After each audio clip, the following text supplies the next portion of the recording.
glad you're here. A couple of them got in here before I blocked the chimney. This isn't normal. These birds are weird.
Hey, Al. I'm sorry for thinking you were having a psychotic episode, man. I sent Barry to the town to ask around about a man fitting the kidnapper's description. He'd go through the archives of the local paper. Perhaps he could learn something. Anything about the island and the cabin that had disappeared. The man wanted a manuscript. I had to try to write him one to get Alice back.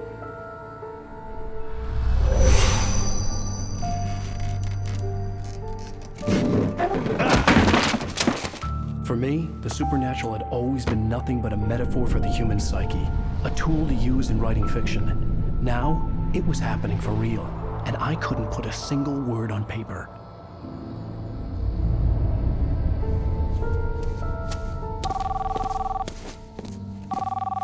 Barry Wheeler speaking. This is Rose. Rose? I found Mr. Wake's pages. Oh, you sweet, brilliant girl. Could you and Mr. Wake come get them? I live in the trailer park outside the town. We'll be there in less than an hour. Bye now. See you soon. Have a great day. Hope you come back soon. Welcome to the Oh Dear Diner. Good girl.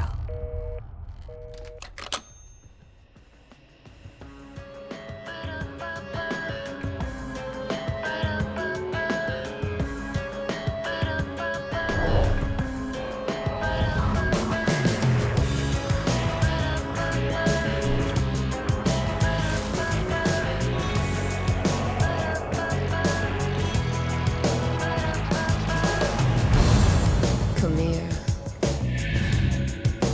Pretty please, can you tell me where I am? You, won't you say something? I need to get my bearings amongst.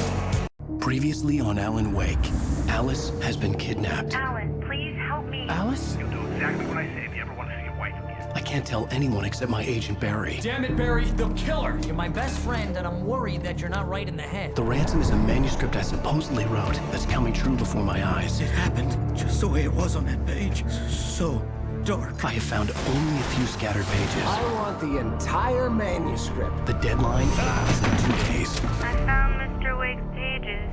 Good girl. How the hell did she get her hands on the manuscript anyway? I don't know. She's resourceful. I told you were too hard on her. Listen, I found out all sorts of interesting stuff while I was digging around. Yeah. Mr. Wake, it's Sheriff Breaker. We have an FBI agent here, Agent Nightingale. FBI? He's anxious to see you. You'd better come to the station. Okay, I'll be right over, Sheriff. Let's make this quick, huh? Help you folks? Name's Randolph. I'm the manager. We're looking for Rose. Works as a waitress down at the diner. Rose, sure. Nice girl. Who wants to know? I'm Alan Wake. The writer, huh? I heard on the radio you were visiting. Well, I'll show you her trailer. That Rose, she's a nice girl. Always pays her rent on time. As I was saying, Al, I found all sorts of weird stuff from the local newspaper's archives. This place is crazy. Disappearances, mysterious deaths, urban legends come true, and get this, most of this stuff takes place around Cauldron Lake. Well, you ain't wrong, mister. The Indians thought the lake was a doorway to the underworld. I'm the God-fearing type myself. I don't hold with that sort of thing. Yeah, okay. Anyway, there was an island there owned by a guy called Thomas Zane. Now, some of the articles I found about him make him out to be a famous writer, but I ran a bunch of searches, couldn't find a single thing he wrote. Zane was heavily into diving, so much so that the place came to be called Diver's Isle. But the volcano under the lake erupted in 1970, and Zane went down with the island.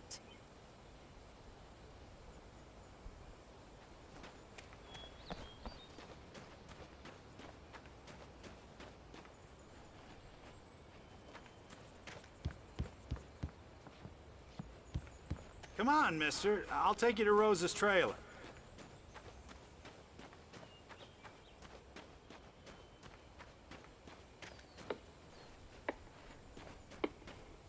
Just follow me.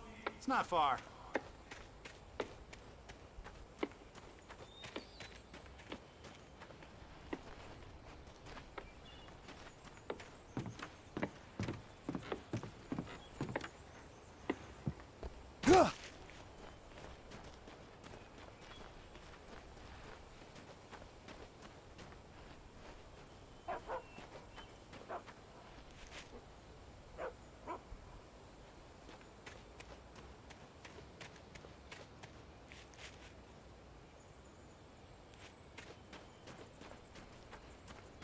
Listen, I got things to do. This place don't run itself.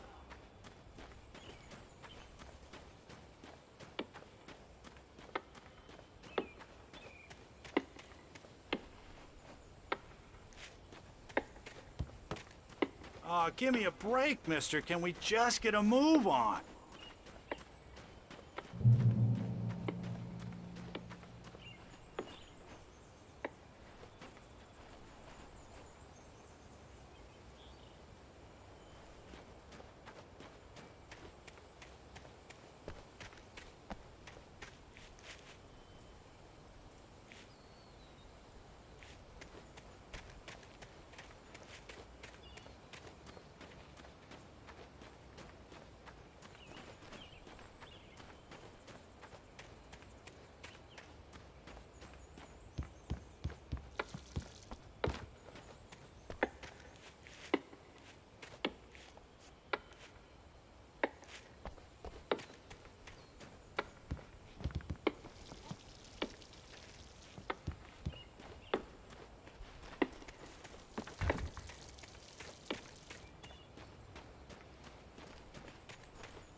Yeah, how about that?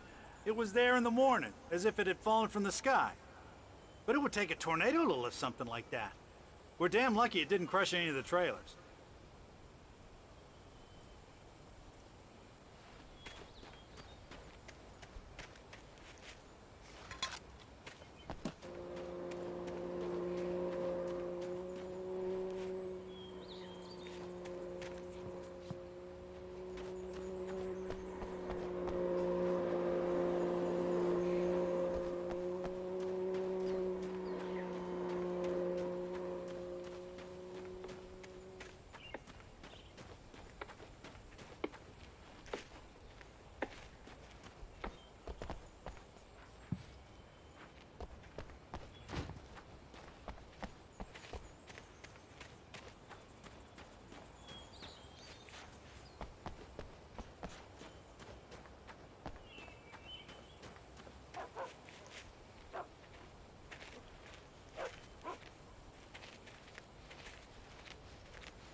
gets better. A local girl, Barbara Jagger, drowned in Cauldron Lake just a week earlier. They were lovers. Sure, Jagger's a local spook story. The Scratching Hag comes for you in the dark. Childish stuff like that. Anyway, Al, I'm just getting to the best part. All of the articles about this stuff were written by Cynthia Weaver. I asked around, and she's that crazy bag lady you met. What, the lamp lady?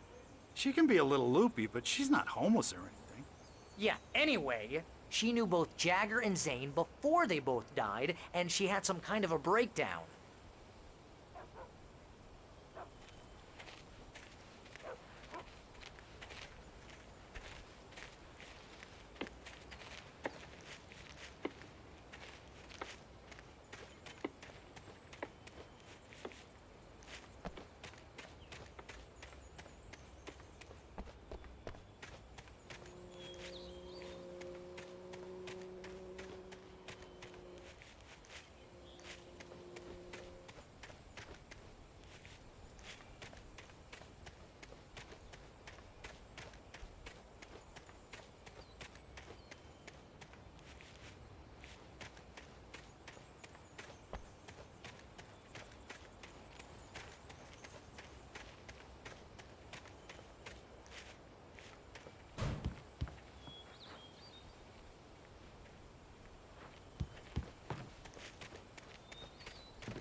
Well, mister, this here's Rose's trailer. You mind me asking what you want with her? We're just here to talk to her, pal.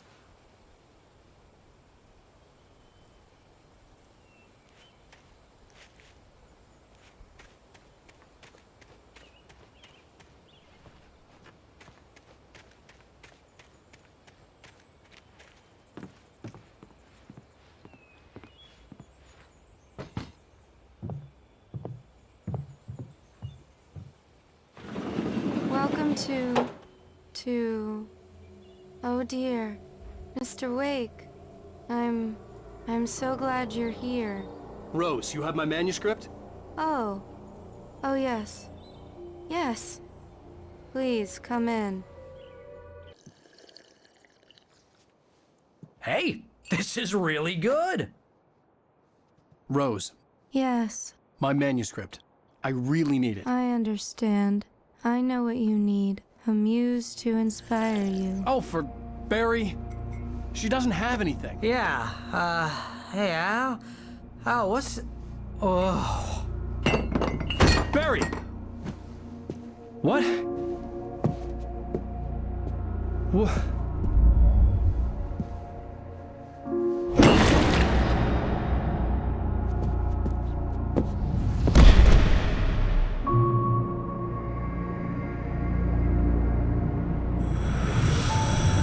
It's coming for you, hiding in my barber's skin. I'm too weak to stop it. You must turn the lights on.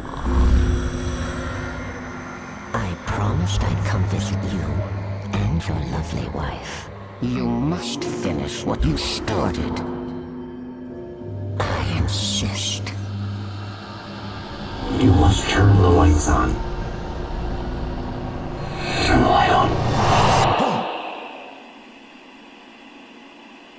Back to work, boy.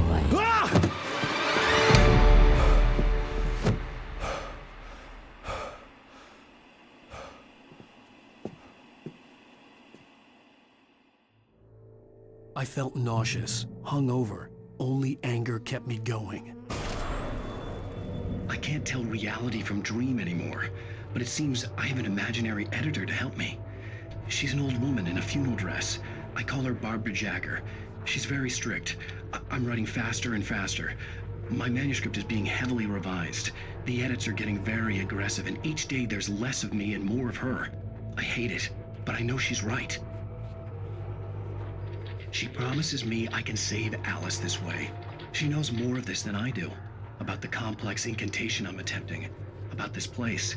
She's worked with another writer under similar circumstances, Thomas Zane. The genre of the story seems to be shifting. It's turning into a horror story. I'm getting close. I can feel it.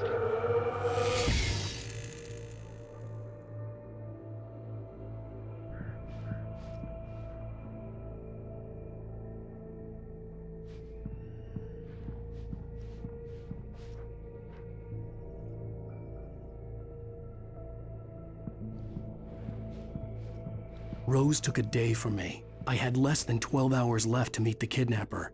All I could do was get Barry into the car, work something out once I got on the road. Welcome to the Oh Dear Diner. What can I get you today? Coffee? I couldn't work up much hate for Rose. Something had used her to get to me and left its mark. First refill is free. Milk and sugar on the counter there. Would you like to hear today's specials? Thank you. A nice day. Come back soon. Barry was out of it. He was way too heavy to carry. You're right. I deserve more money. I'm so handsome.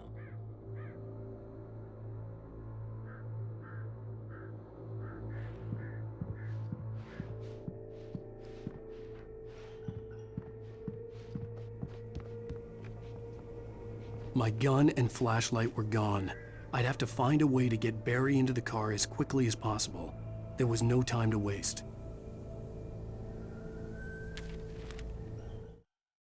Mr. Randolph liked Rose. That little smile she had. How she was still sweet when life had tried so hard to make her bitter. It wasn't any of his business what she did in her trailer. But those strangers, the writer and his smart-ass sidekick, looked like trouble. And they'd been in there for hours, way past her normal bedtime. He reached for the phone and called the sheriff's station.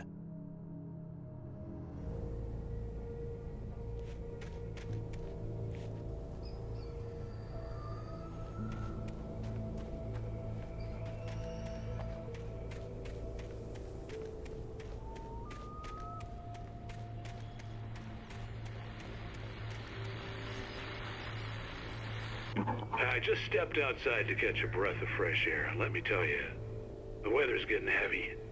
Nights like this make me especially glad I'm here talking to you and not home in bed. Once the weather takes a turn like this, I can't sleep at all. It's all tangled bed sheets and dark thoughts, punctuated by the occasional plunge into nightmare. Is it just me? Well, perhaps it is. But I hope I can make the night a little bit easier to get through. Caller, you're on KBF FM. Hey, Pat, it's Walt Snyder. What's on your mind, Walt? Well, I am the way you are, but, well, I can't sleep either, you know? I just been staring out the window here, trying to make sense of it all, but,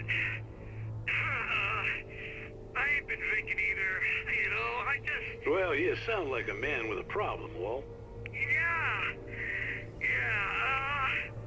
I had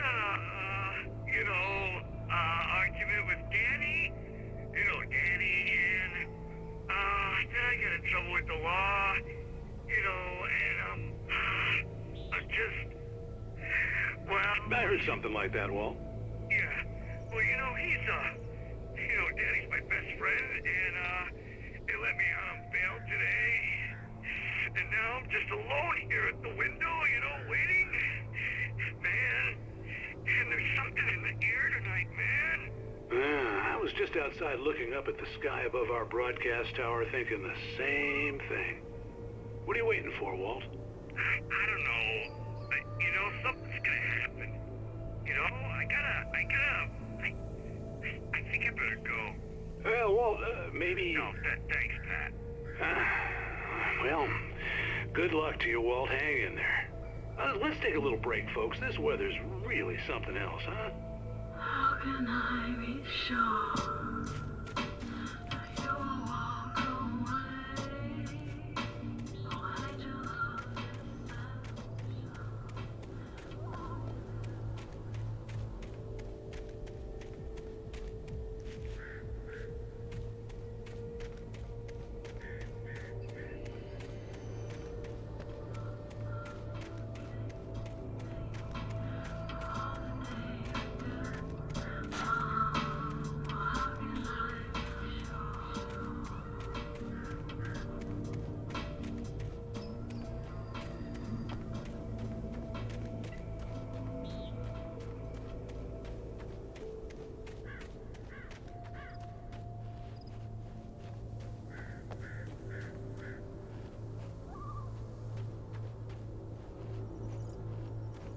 Oh, you're gonna get it now. God knows what you've done to that poor girl. This is Agent Nightingale, FBI! Get him up, Hemingway! You're under arrest! You move a muscle, I'll unload right in your goddamn face! Stay right where you are, Spillane!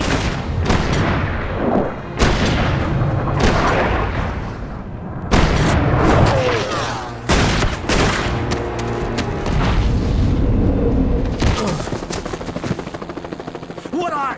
I'm standing right here, you goddamn maniac!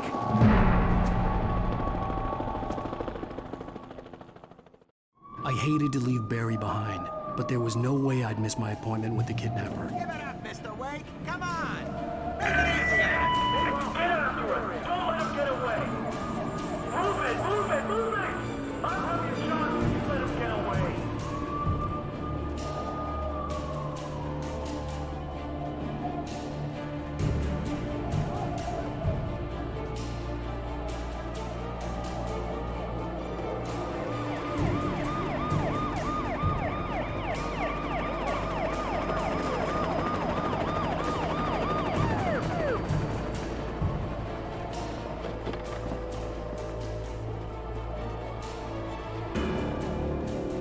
There he is! Freeze! Okay, men. Keep your eyes peeled. He's gonna try to make it through here.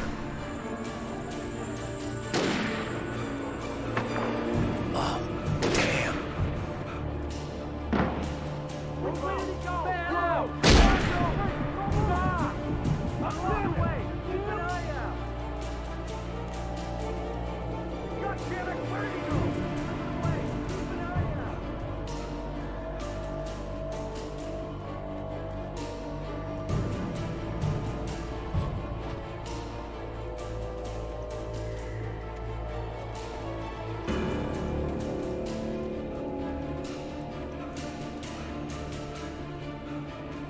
He's gone!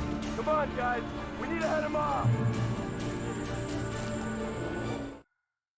For decades, the darkness that wore Barbara Jagger's skin slept fitfully in the dark place that was its home and prison. It was hungry and in pain. It dreamed of its nights of glory when the poet's writing had called it from the depths and given it a brief, terrible taste of power and freedom. The rock stars had stirred it from the deep sleep the poet had sunk it back to in the end. When it sensed the rider on the ferry, it opened its eyes.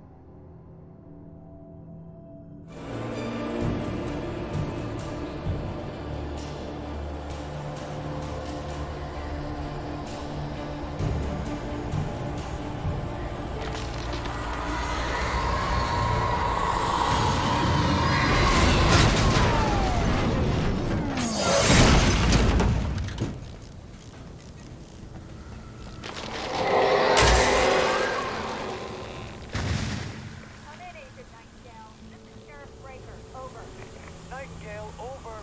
What on earth is going on? My deputies tell me he fired at Wake, and he didn't have a gun. You almost hit a civilian instead. Over. Sheriff, Wake's running. I'm giving chase. I don't have time for this. Well, make the time. You can't just go shooting at people in my town. Over. I'm a federal agent pursuing a fugitive. You want to discuss my methods, Sheriff? Make an appointment. Over. You stay right where you are, Agent Nightingale. I'm on my way. Out. The suspect was last sighted running along the boards that lead westward from the trailer park. All units are advised that the suspect may be armed. Approach with caution. James out.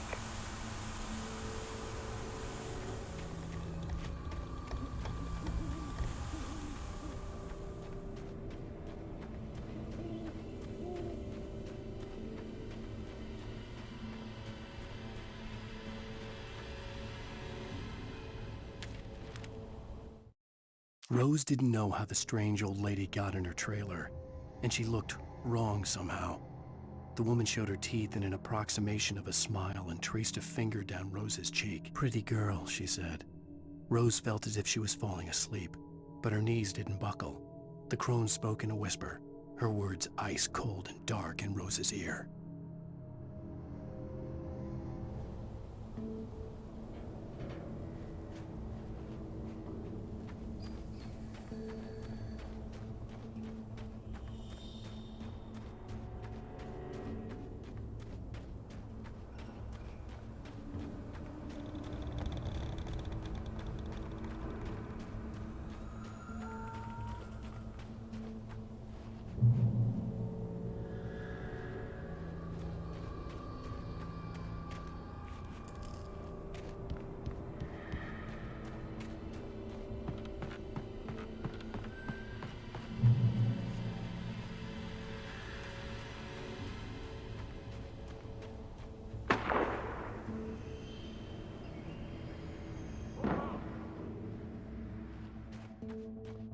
Search the area.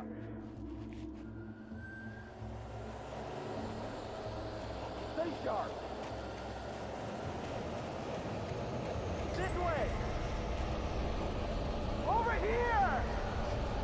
Hey, who's there?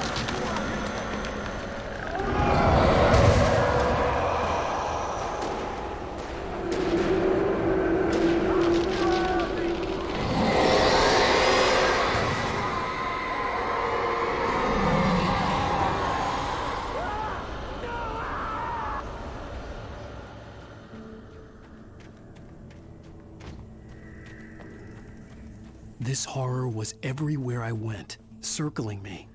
The cops didn't stand a chance. They were after a writer, not a monster.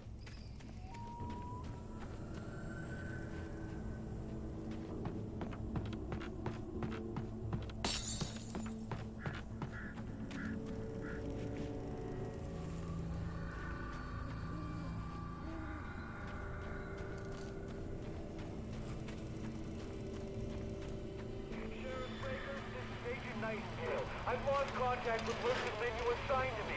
It's Blake's doing. Wait, are you seriously telling me that geek writer just took out my deputies? Are you kidding? I mean, have you seen this guy? He wears a tweed jacket. Over. He's the guy we're chasing. If it's not him, who then? Bigfoot? Over. I don't know yet, but I'm not in the habit of jumping to conclusions. That tends to come back and bite you in the ass. Out.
I could see the lights of the radio station in the distance.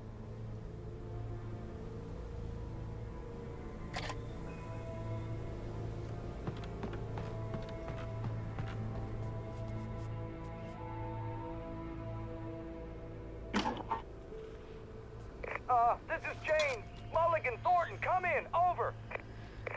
Thornton here. James, we got both Wheeler and Rose in custody. They didn't put up a fight or anything. Why, they were... Hey, what are you doing? Come on! Sit down and give me that. James, Mulligan here. Over. Go ahead, Mulligan. Over. We got Wheeler and Rose here. Wheeler's drunk or hopped up on something.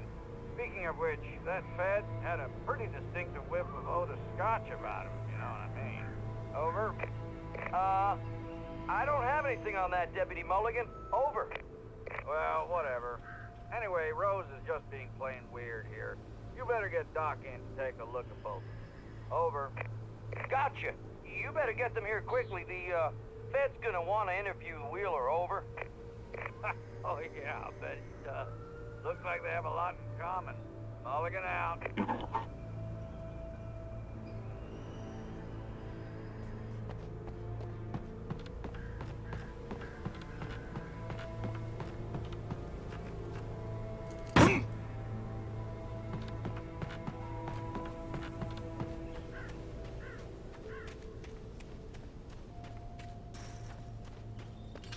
I imagined that the broadcast tower in the distance was part of the local radio station. Maine seemed like a decent guy. Perhaps he could give me directions to the coal mine.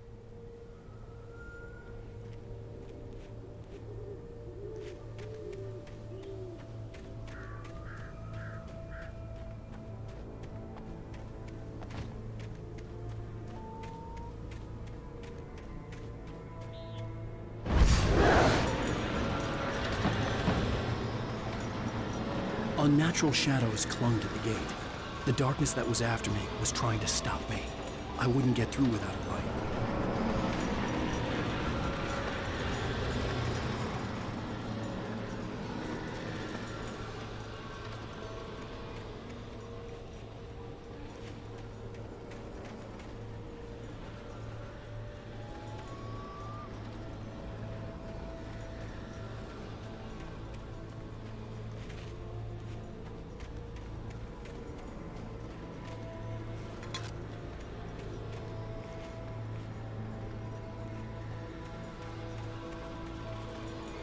There was no power to the searchlight.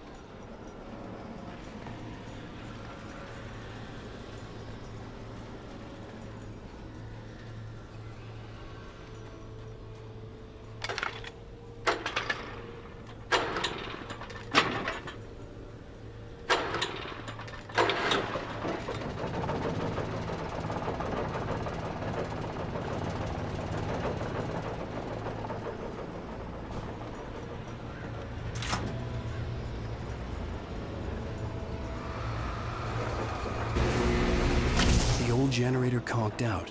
I'd have to see if I could fix it and try again.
recognized the flashbang grenades.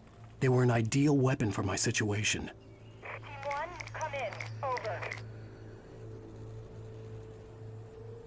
Team 1, this is Sheriff Breaker. Report. Over. Team 2, come in. I need a report. Over. Come on, guys. Talk to me. Come in, please. Over.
And here's another call. You're on KBF-FM with Pat Maine. It's Milt Peabody, Pat. What's on your mind, Milt? Well, I live near the trailer park, Pat, and there's a big ruckus going on over there. Well, that's just up the road from me, too. What's going on, do you know? I don't know, but there's a bunch of police cars there, lots of sirens, a helicopter buzzing around, and I think I heard some gunshots. Gunshots? Yes, sir, like from a pistol. So can you find out what's going on? Because it's just next door and they're popping off guns there. They're still shooting? No, it was maybe 10-15 minutes ago. It sounds serious, Pat. I'm telling you, it don't sound like no party. Well, I'm certainly going to give the station a call, Milt. Okay. You'll hear it here as soon as I hear from them. Okay, thanks.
way.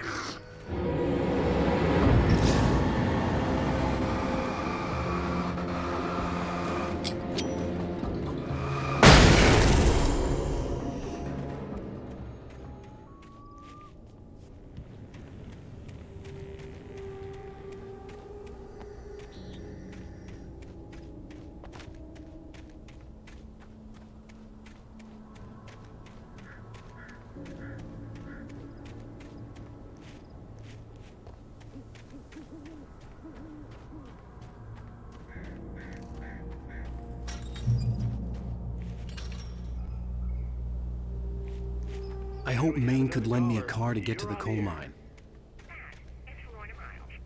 Oh, why, hello, Lorna. What do you have for us? Well, I just don't see why the cops bother with the trailer park. What do you mean? It's a trailer park. Of course you're going to have trouble in a place like that. I mean, what do you expect? The sheriff should be helping us normal citizens instead of wasting resources on those people. Well... Let the trash sort themselves out. I'm sorry, but my granddaddy settled in Bright Falls in 1911. Well, thank you very much for that, compassionate viewpoint, Lorna. How can I be sure?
Surprise, the famous writer Alan Wake just walked in. Folks, I'm going to see if I can talk him into an interview.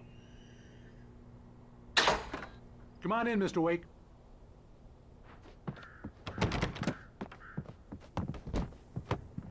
It looks like Mr. Wake is... Oh, I'm so glad you could find the time to do this, Mr. Wake. Nowhere to run now, Dan Brown. You back away from me. Don't hurt.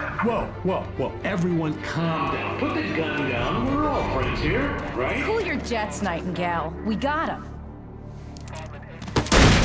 Judas Priest! What the hell's the matter with you? There's a civilian in there.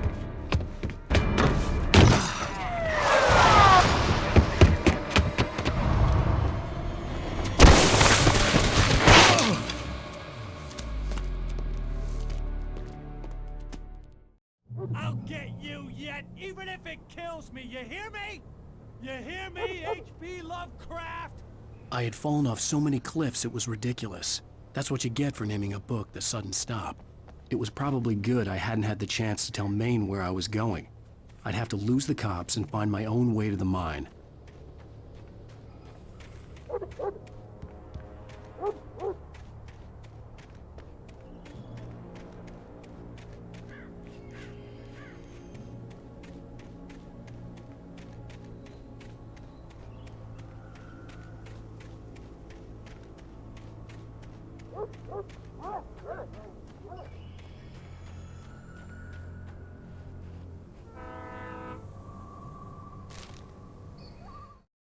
Nightingale stared through the broken studio window into the dark woods. He turned around, started to walk out, but Maine grabbed his arm. "Young man, you almost shot me. You don't shoot off rounds at people like that. What's the matter with you?" Nightingale shook his arm free, marched out. His cheeks burned with rage and humiliation.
There was no sensible reason for the power company work lights to be here. It was almost as if they'd been left for someone like me to use.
The bulldozer's engine roared to life. Mud and rocks flew as it fought for traction. It crashed through the concrete wall and landed heavily in the yard. If it were an animal, it would have shaken its head after the impact, fixed its eyes on me, and charged. Of course, it had no head, nor eyes. Shadows crawled on its form, twisting it into a monster. Then, it came for me.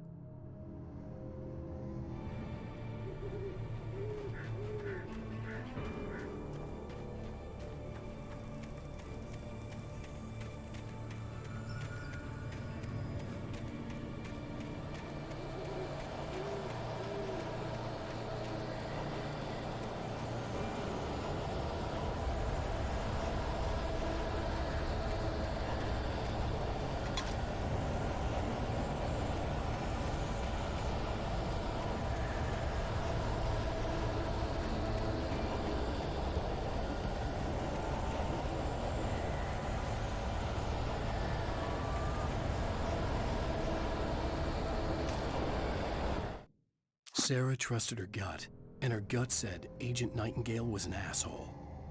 He felt wrong, and it wasn't just the smell of stale booze. It was in the way he flashed his badge, pulled rank, the look in his eyes when he wanted answers. Where was Alan Wake? What was this about an accident? Where was his wife?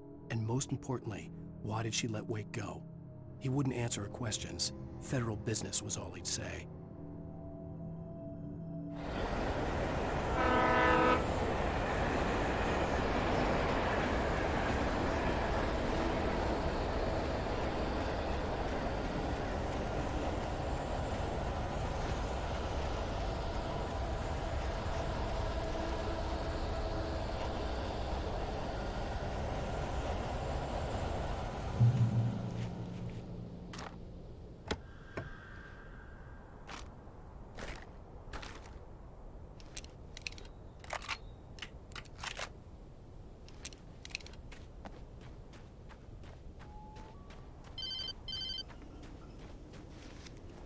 Hello?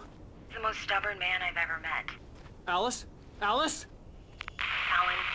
Alan, I'm so afraid. It keeps me in the dark. Please help me. I look at you, Alan, and it's not you. Something else. Looking out from behind your eyes. Alice, I'm here. I'm so alone here. It's all gonna go to hell.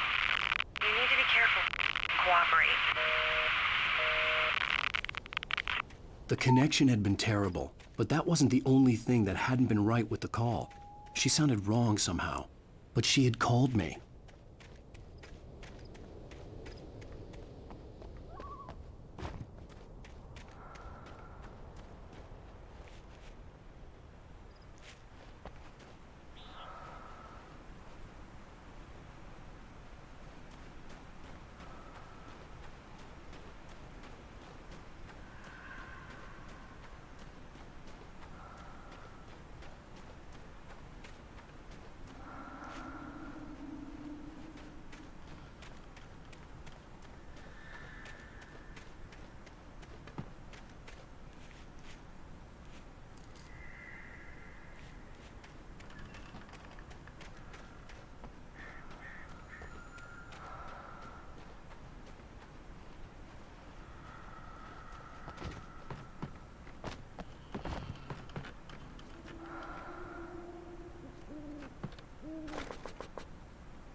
The pipe wrenched itself loose from the bridge's steel framework.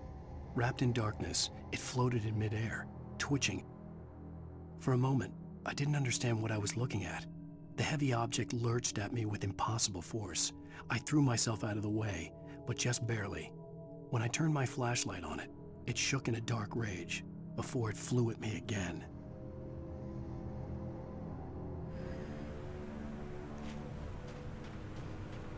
I could see a railway bridge up ahead and a warehouse of some sort on the opposite shore. I hoped I could find a car from there.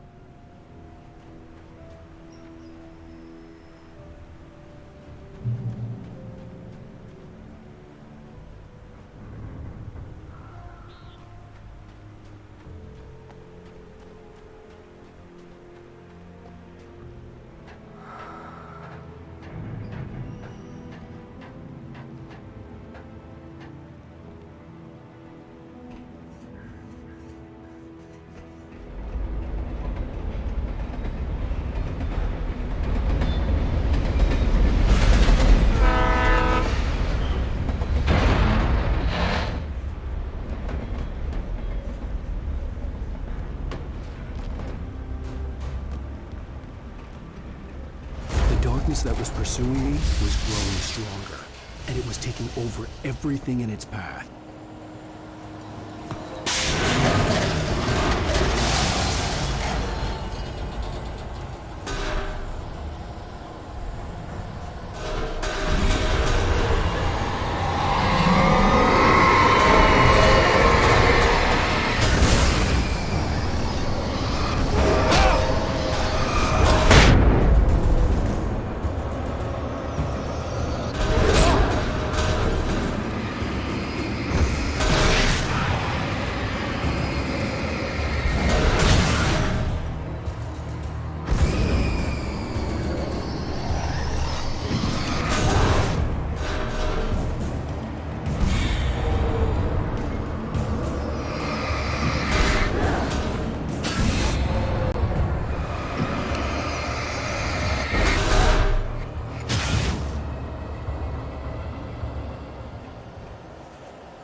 I slammed the door shut right in his smug face.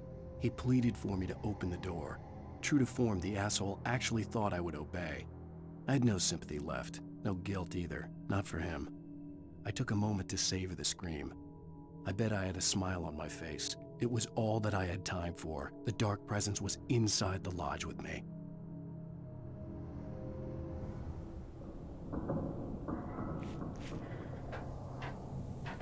As a teenager, just starting to get interested in writing, Stephen King had been a source of inspiration to me.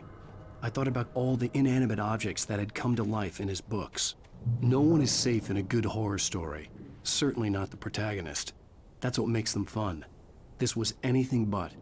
The darkness could possess anything, and it was getting closer.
Did you call 911?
We take the facts of our existence for granted, unaware that they are merely a thin veneer of desperate self-delusion, covering a vast cosmos of madness and horror.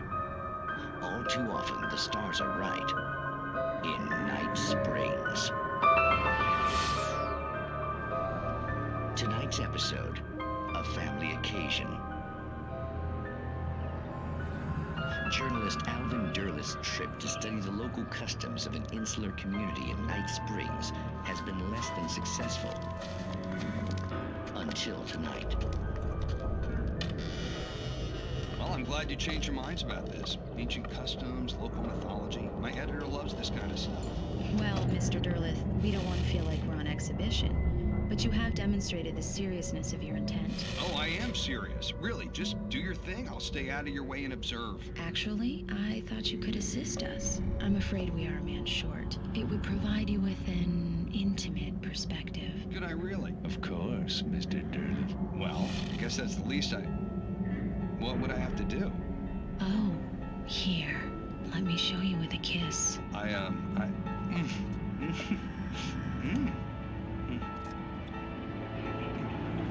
What did you add?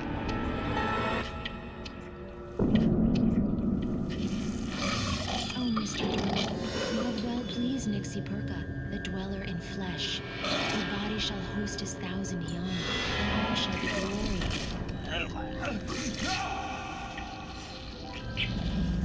Shh, darling, be calm. Shh.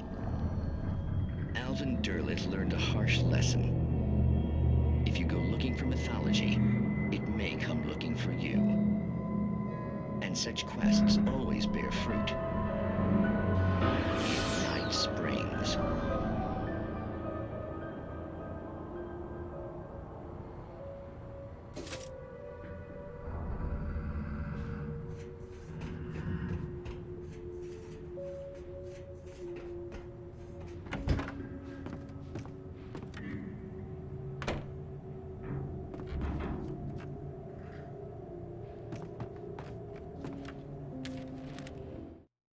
The darkness surged towards me, sucking everything loose from the ground into its depths, tugging at my clothes. I saw the flare the kidnapper had dropped and threw myself towards it just as I felt my feet leave the ground. The darkness embraced me with the force of a tornado. Somehow I managed to light the flare. The darkness roared and cast me away. I fell toward the dark waters of the lake far below.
never been this glad to see the sunrise.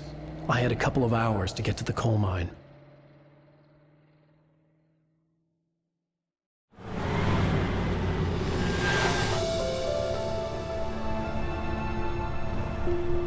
The coal mine wasn't far now.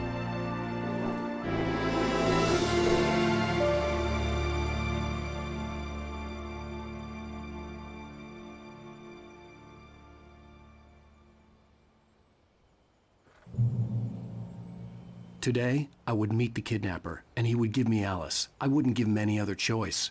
A drowning man will clutch at a straw.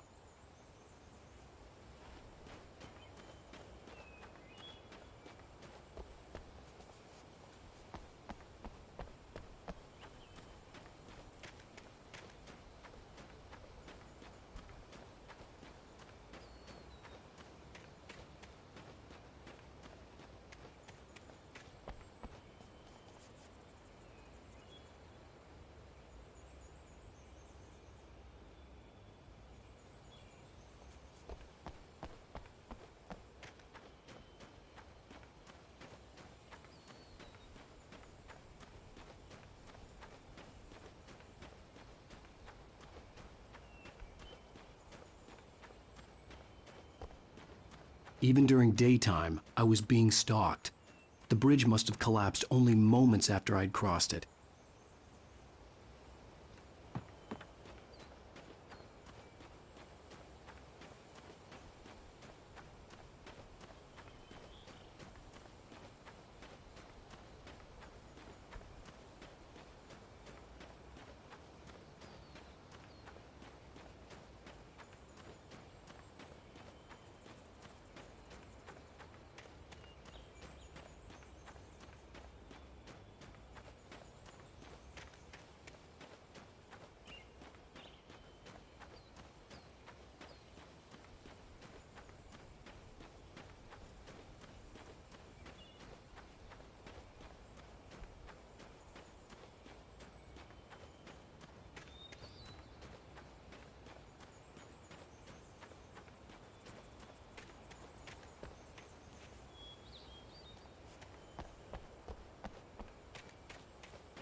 This is Pat Main, and you're listening to KBF-FM. Folks, I want to apologize for kind of abandoning you to that looping music track last night, but I was detained. You see, I encountered a big-shot G-man with an itchy trigger finger who could use a lesson in manners and a boot in the ass, not necessarily in that order either. Now, folks, I know I'm not being very informative here, and I apologize for that.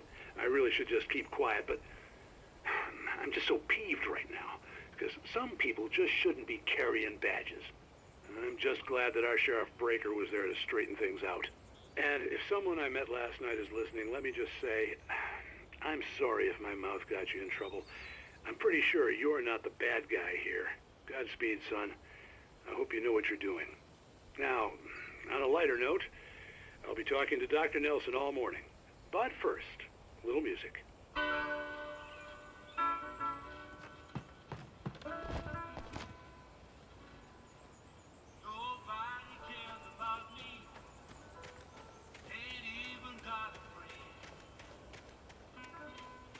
Baby's gone and left me. When will my trouble be? Black night is falling. Oh, I hate to be alone.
Welcome back to KBF-FM.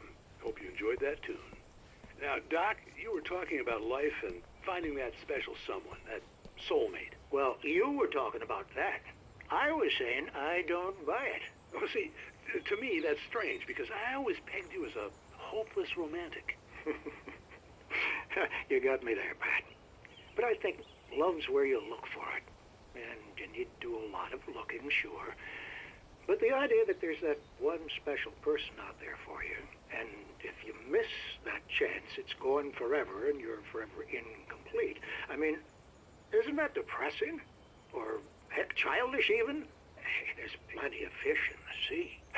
And apparently a fisherman has a fishing analogy for everything, but what you're saying, isn't that a little harsh? Well, no. What I am saying is that your potential for finding that connection isn't limited to what's essentially a chance encounter. How is that harsh? Yeah, well, I guess that's a nice thought, but let me say something personal here. Okay. Now, well, I don't disagree with you exactly, but I can't really fit that together with what I feel, what I felt for someone, because she was the one. She was. And I let her drift away from me. Maybe I didn't put in the work, I don't know, but Well, since then, and it was a long time ago, but since then there hasn't been anyone, not like her. And I'm not saying I dwell on her or haven't moved on. I like my life. I'm not living in the past, but I do miss the way she completed me. You can't argue with the heart, Pat. I'm sorry, folks. I had kind of a scary experience last night, and let's just say it's shaken a few things loose.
For Mott, spying on the writer on the ferry had been a disappointment. His boss had made Wake out to be something special, but Mott hadn't been impressed. He'd gotten a good long look at the wife, though, and he liked what he saw. Mott had fantasized about goading Wake into a fight, but it hadn't happened. Still, he'd get his chance to see if the writer had anything in him. He'd been promised as much.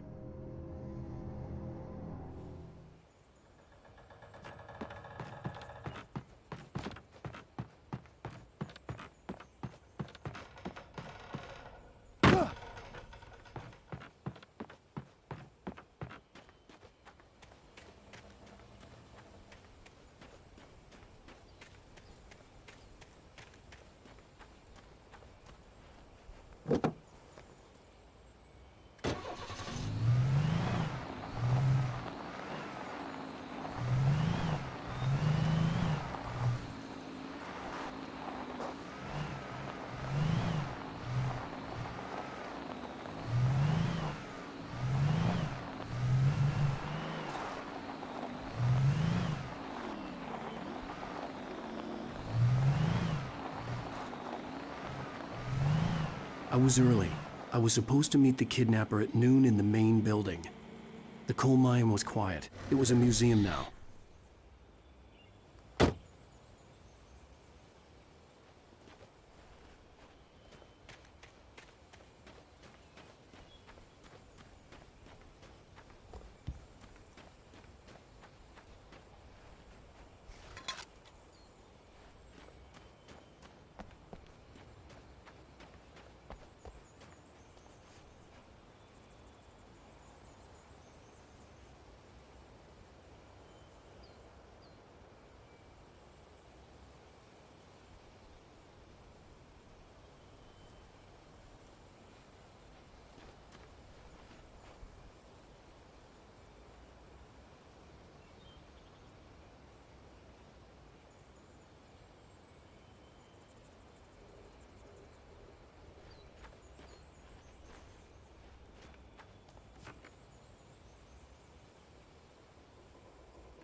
With Nightingale gone and the night wind blowing in through the broken studio window, Maine stared at Sarah. The sheriff looked away. Maine's voice shook with barely controlled anger. That boy's doing more drinking than thinking. I hope you know what you're doing, Sarah. He's got a sickness in his eyes. You take my word for it. He wants Wake for a reason, and it's not for anything good.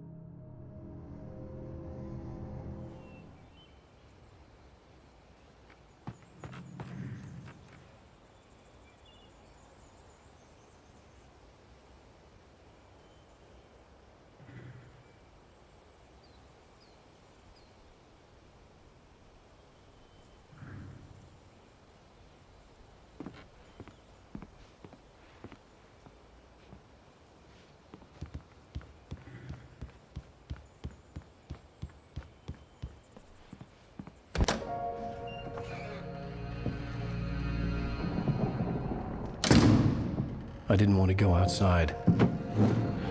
Cops had to be looking for me. The noon sun turned the place into a sauna. The day dragged on. Different scenarios ran through my mind. Ways of how I'd torture the kidnapper to get Alice back. Or the different horrible things he could have done to her. I imagined her dead. I had no way of knowing she was still alive. It was killing me. I was running on blind hope. It was all a waste of time. The bastard never showed up.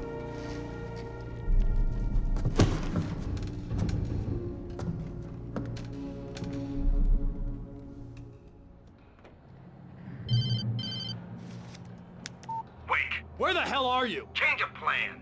You know where Mirror Peak is? It's a big mountain north of where you are. You follow the path from the mine, you can't miss it. There's a lookout point there. I'll be waiting. I'm through being jerked around by You you. want to see your wife alive? Because if you do, you better watch what you say to me. Do we understand each other? I want to talk to Alice. Yeah, and I want the manuscript. Don't keep me waiting, Wake. Hello? Hello! Ah! I'm gonna kill him! I had to get to Mirror Peak.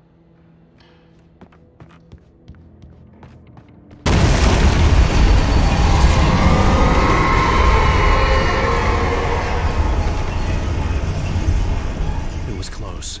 Maybe closer than ever before.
When Thomas Zane fell for Barbara Jagger, it happened fast. She was young, vibrant, and beautiful, full of life. He had never been a very happy man, and without any seeming effort, she had changed all that. Zane felt good for the first time in his life. Everything she did was another piece of a jigsaw puzzle he hadn't even known he'd been missing. And best of all, she made the words flow, strong and sharp. She was his muse.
The only way to reach the hillside ahead was to go through the building. I had to find a way to avoid electrocution.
Some of the Taken retained echoes of their former selves, but these were just the nerve twitches of a dead thing. Nothing remained but a shell covered and filled with darkness. In most cases, these puppets were enough for the purposes of the Dark Presence. But for anything more elaborate, as with the writer, it was different. It needed his mind. And so rather than taking him over completely, it merely touched him.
There was no way the flashbang grenades were Standard Power Company equipment.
I stared through the bars of the jail cell. Barry stood behind me, swaying on his feet, looking as ill as I felt. Agent Nightingale stood on the other side of the bars with Sheriff Breaker. Nightingale had a stack of manuscript pages in his hand. He seemed unhinged as he gloated. "Well, I've got you now, Raymond Chandler. It's all here. All the evidence, including conspiracy to murder a federal agent."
I had no real plan. I was going to give the kidnapper all the manuscript pages I had for Alice. If that wasn't enough, I'd hold him at gunpoint and make him talk.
dark presence was moving ahead of me in the same direction I was going. A cold feeling settled itself in the pit of my stomach. Was it going for Alice?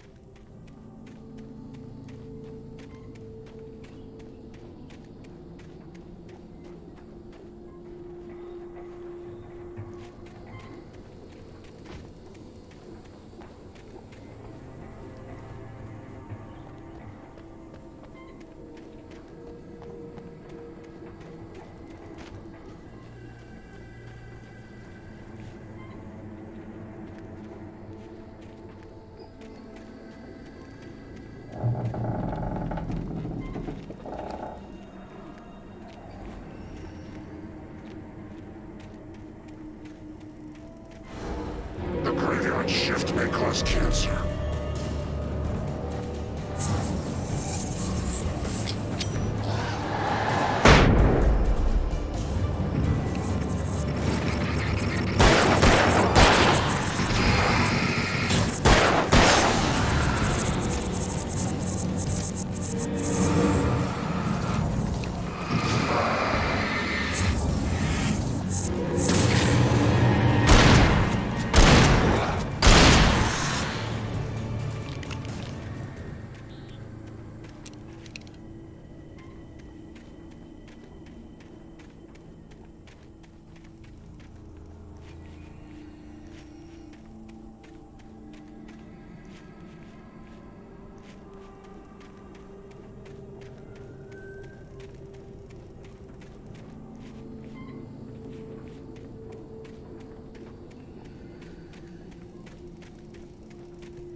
The place was dead, a ghost town. Had been for decades, maybe a century.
Things were never as simple in real life as in fiction.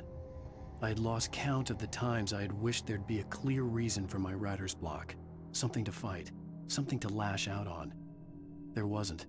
I was filled with doubt. I was nothing like the hero in my books. Alex Casey had gone through his life with single-minded determination, never wavering from his goal. Even now, I was angry at myself, angry at Alice, angry at Barry. I was fumbling and I had no plan.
I needed a key for the door.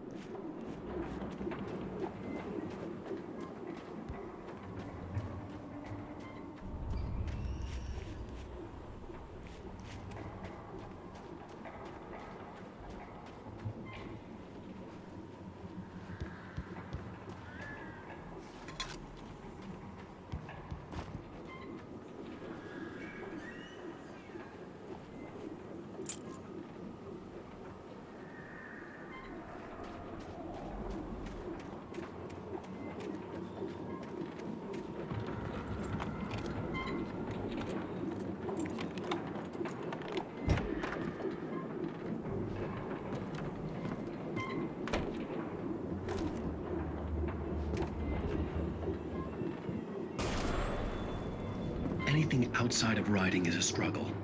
I feel ill. I managed to make my way downstairs. There's a shoebox filled with books and papers by Thomas Zane. It's very hard to focus, but I managed to read some of it. He's a poet, and a good one. He writes of muses and creators summoning fabulous things from a magic lake, using his powers to shape the world of a realm of gods and dreams and demons, dark things that wait for a chance to slip through, wearing the flesh of men as disguise. Zane writes about himself, his girlfriend being taken over by a dark presence, about growing scared of the lake. Zane believes it's a mirror to the gaping void of darkness above, where some Lovecraftian presence lurks. I crawl back upstairs. I'll borrow these things for my story. They ring true. They fit.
The kidnapper had sent me a text. The message was full of spelling errors and insults. It was telling me to hurry up.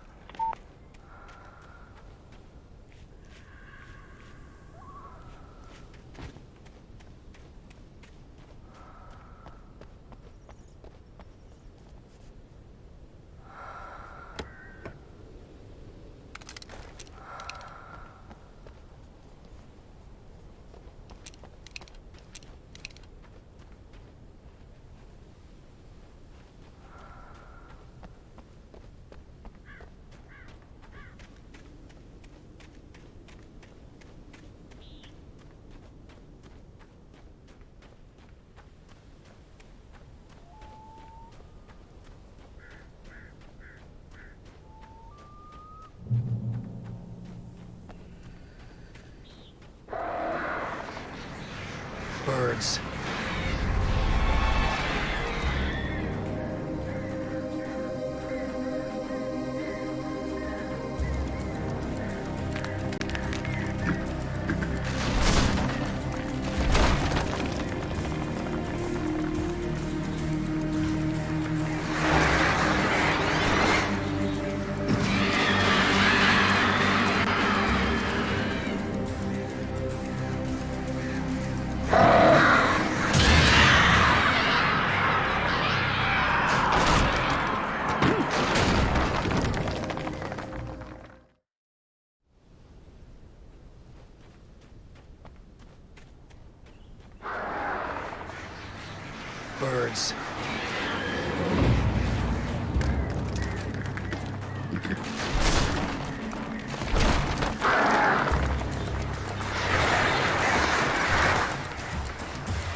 Without warning, the headache stabbed at my brain.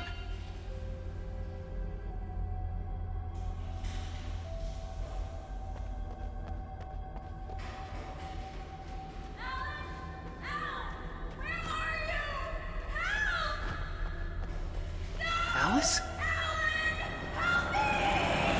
Alice!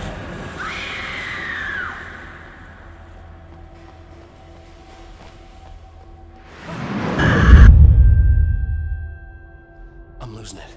I gotta get out of here.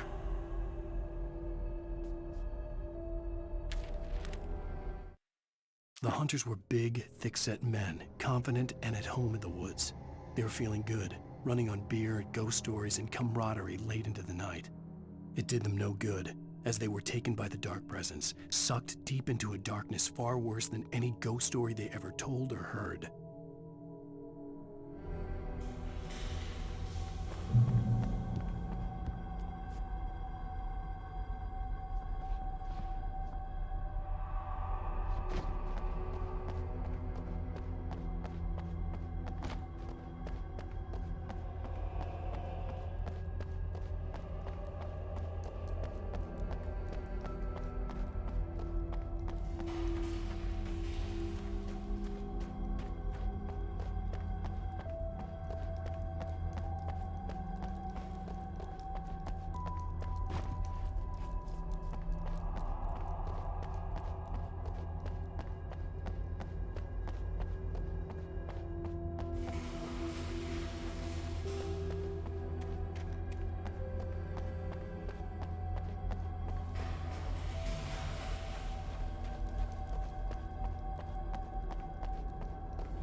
Even behind the closed doors and curtains of his grimy room at the Majestic, the local motel, Nightingale could feel the locals' eyes on him, the unrelenting pressure of their judgment. He forced it out of his mind. For all he knew, they could all be under Wake's spell already. You do what you have to do to get the job done. He took comfort from the bottle in his hand. Please, he thought, just let me get through this.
I'd have to make my way up this mineshaft in order to go on.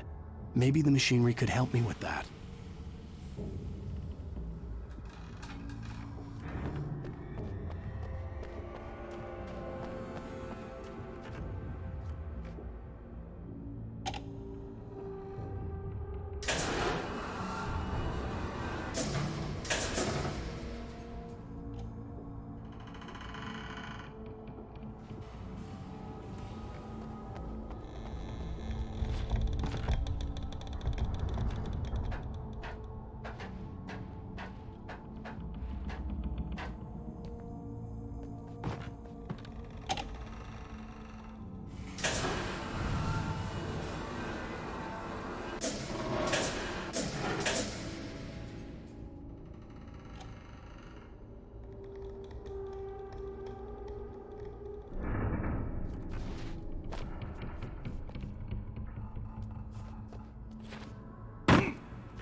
Lightning flashed behind the windows of Cauldron Lake Lodge.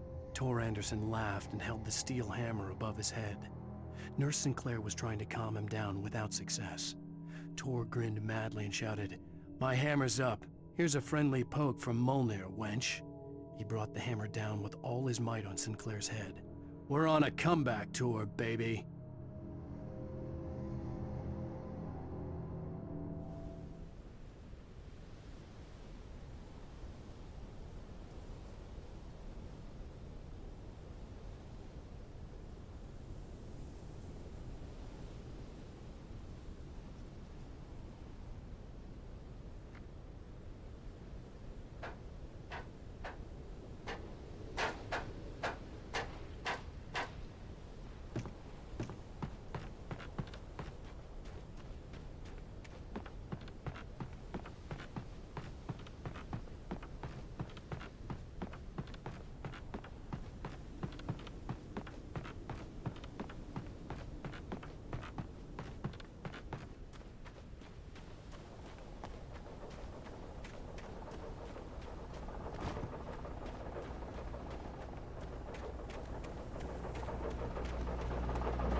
Oh, great. Another cable car.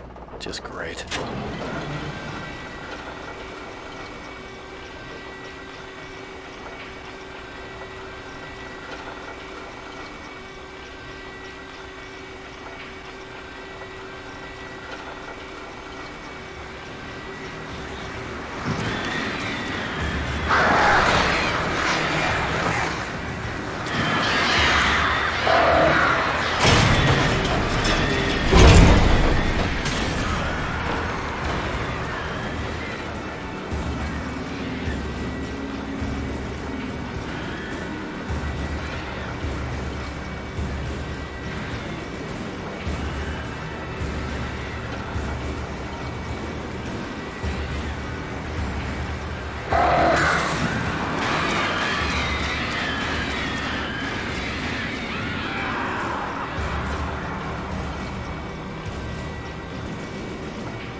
Mott had checked all of Stucky's rental cabins. There had been no sign of the Wakes. It was dark when he'd found their car parked at the end of the road by Cauldron Lake. It made no sense. They must have taken a wrong turn, but there was no sign of them, and the car had been there for hours already. Frustrated, Mott stood on the rotten ruin of the footbridge that had once led to Diver's Isle before it sank beneath the waves years ago. The boss wouldn't be happy.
could see Cauldron Lake. I thought I could make out the spot where the island and the cabin had been. There was a light near it. It had to be a boat.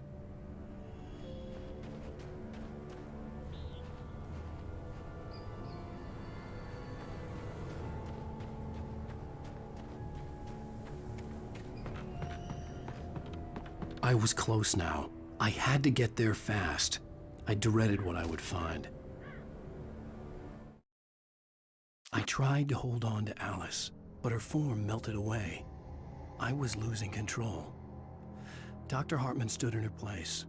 I wanted to hit him, but my arms were jelly. He smiled. It was a reassuring smile, and I hated him for it. I had to give you a sedative. Don't fight it. You went through another rough period. Right now, it's very important that you stay calm. We don't want you to have another episode. You're a patient at my clinic. Have been for a while now.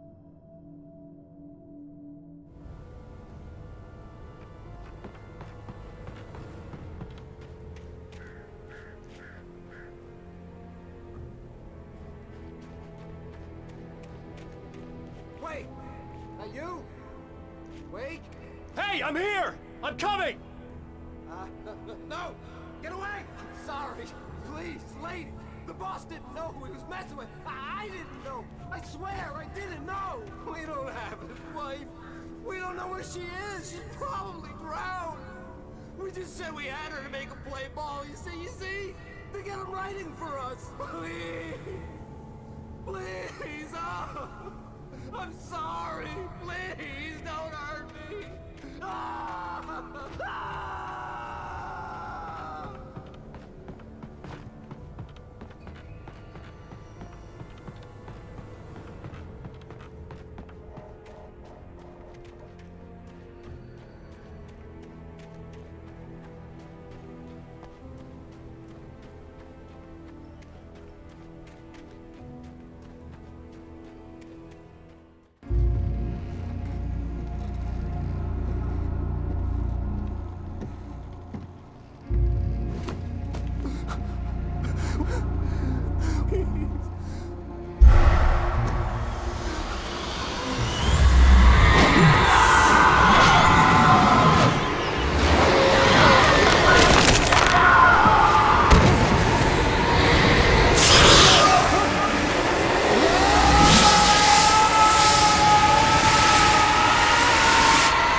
I was cut from her belly with a Stanley knife. My daddy did a jig with a drunk midwife. Who's that yonder all in flames, dragging behind him a sack of chains? Who's that yonder all in flames? Well, up jumped the devil and he staked his claim on me.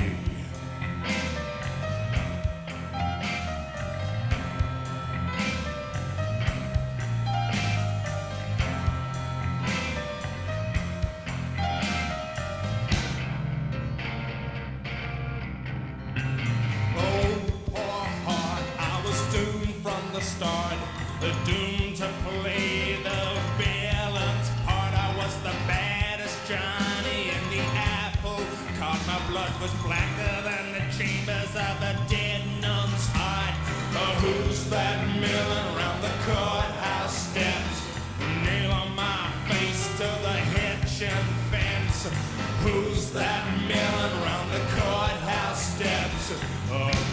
the devil and off we crept.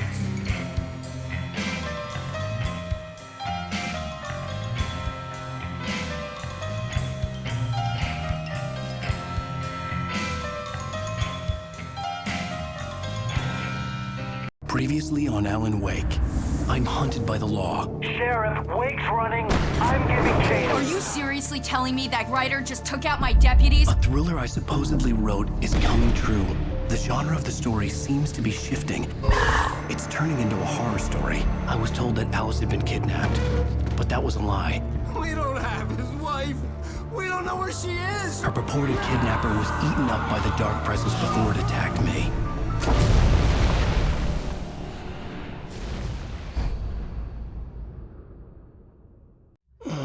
Alan, shh, baby.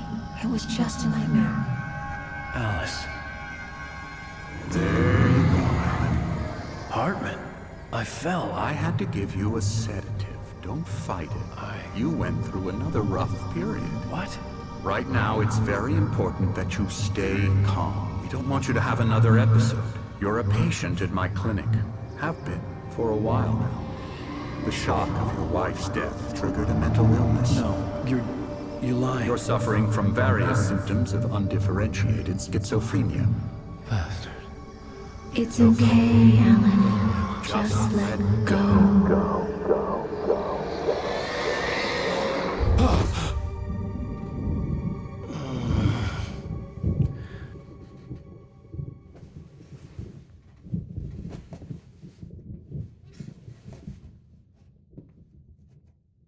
I felt groggy. Whatever Hartman had bumped in me was making me numb. I felt like this was happening to someone else. Someone I was watching on television. I couldn't think. Couldn't focus. There were only empty sheets of paper here. No manuscript pages.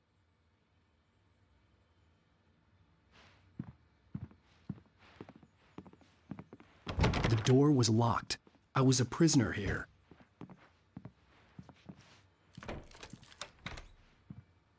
Good evening, Alan. Are we feeling better now? Feeling calm?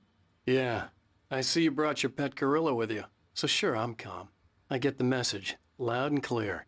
Quite right. That's the spirit. You're being very brave, Alan. I understand you're confused. I would be more concerned if you weren't suspicious of me. I don't blame you for it. Big of you. Now, why don't you come with me?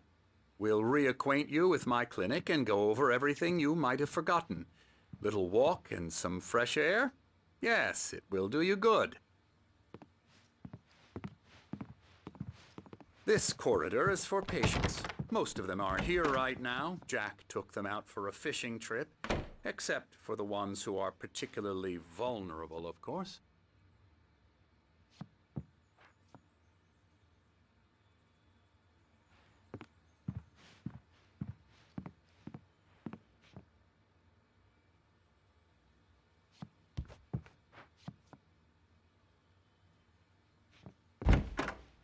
I encourage creativity as a part of the recovery process here at Cauldron Lake Lodge. I specialize in treating artists. I bet you do. Splendid, Alan. I honestly believe we can get this thing under control if we work together. This way, Alan.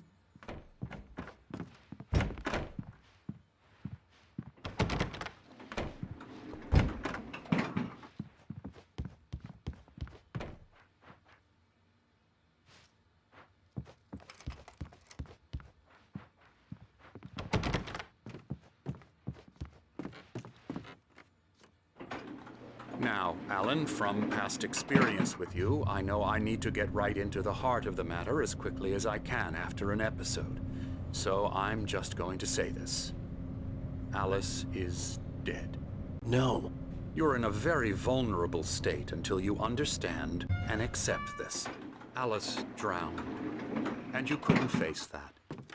You're suffering from hallucinations, paranoid delusions, unusual thinking, an obsession about light and darkness, a feeling that everything revolves around you, your thoughts and dreams. Your mind has constructed an elaborate fantasy scenario in which your writings are affecting reality.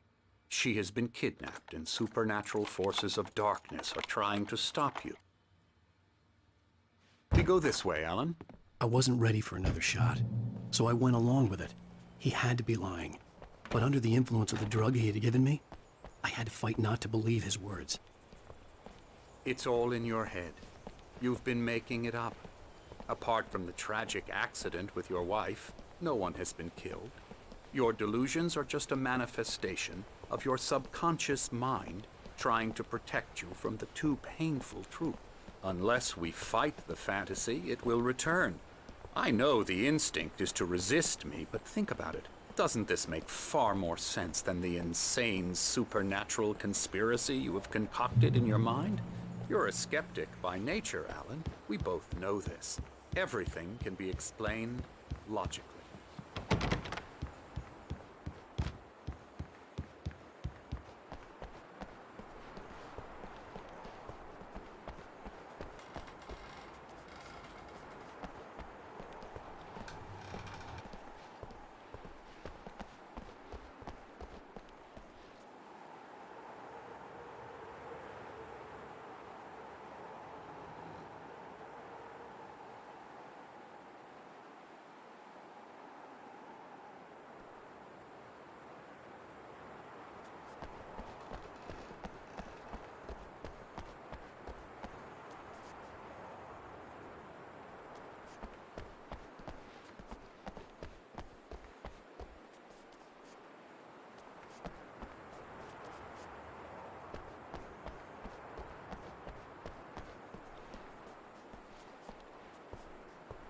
I never get tired of this view. Very inspiring, isn't it? Cauldron Lake spread below us. I could see Mirror Peak on the other side of the lake. I thought I could make out the spot where Diver's Isle had been when I arrived with Alice. Now there was nothing but waves. It seems there's a storm coming.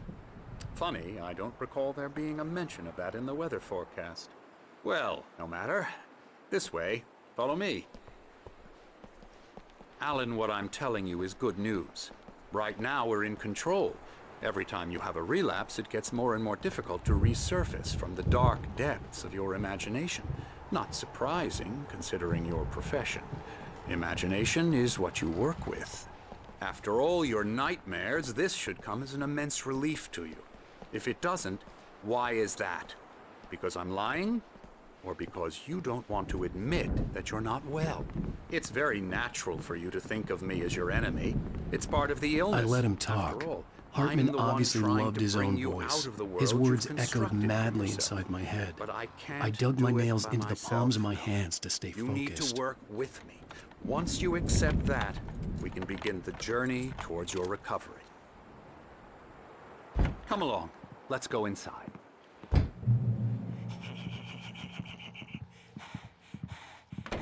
Now, here's the entrance to the office wing. That's for staff only. You were impressed by my trophies when you first arrived here. I do love to hunt. The great outdoors, man versus nature. It's wonderful stuff. Pretty damn wonderful, yeah.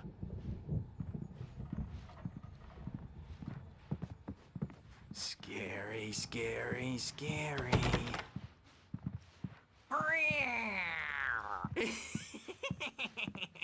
Emerson.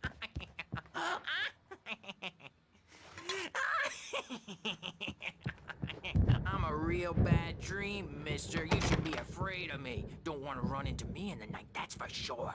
Please, Emerson. Mr. Wake is confused enough as it is. Yeah, you'd like me to go away so you won't be scared. But you can't just decide what kind of dream you have or when you have it. Emerson. Okay. Sorry. Boo.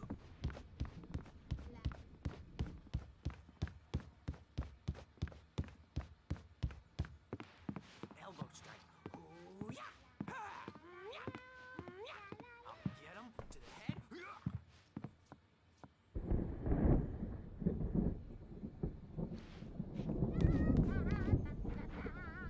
Alan, please, this way.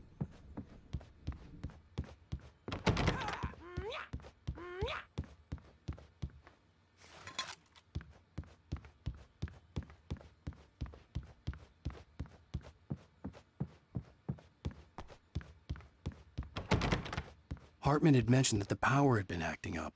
Maybe that was the reason for the generator and the work light on the balcony. The generator hadn't been activated, and there was no key.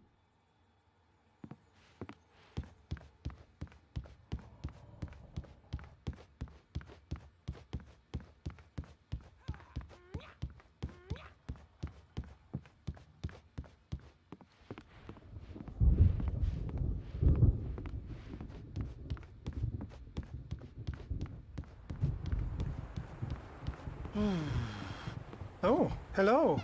I've painted you. Okay. I was just struck by inspiration a couple of days ago. Dr. Hartman wanted me to paint landscapes, and that's what I was doing. But now I've been doing these things, a lot of them. The images just keep coming. Dr. Hartman likes them. He has them in his office. Yeah? He's very proud of me. He says I'm getting much better. I think I'm getting better. Well, I guess I'd better start wrapping this up. The storm is almost here. Look at that. I'd hate to be out there tonight.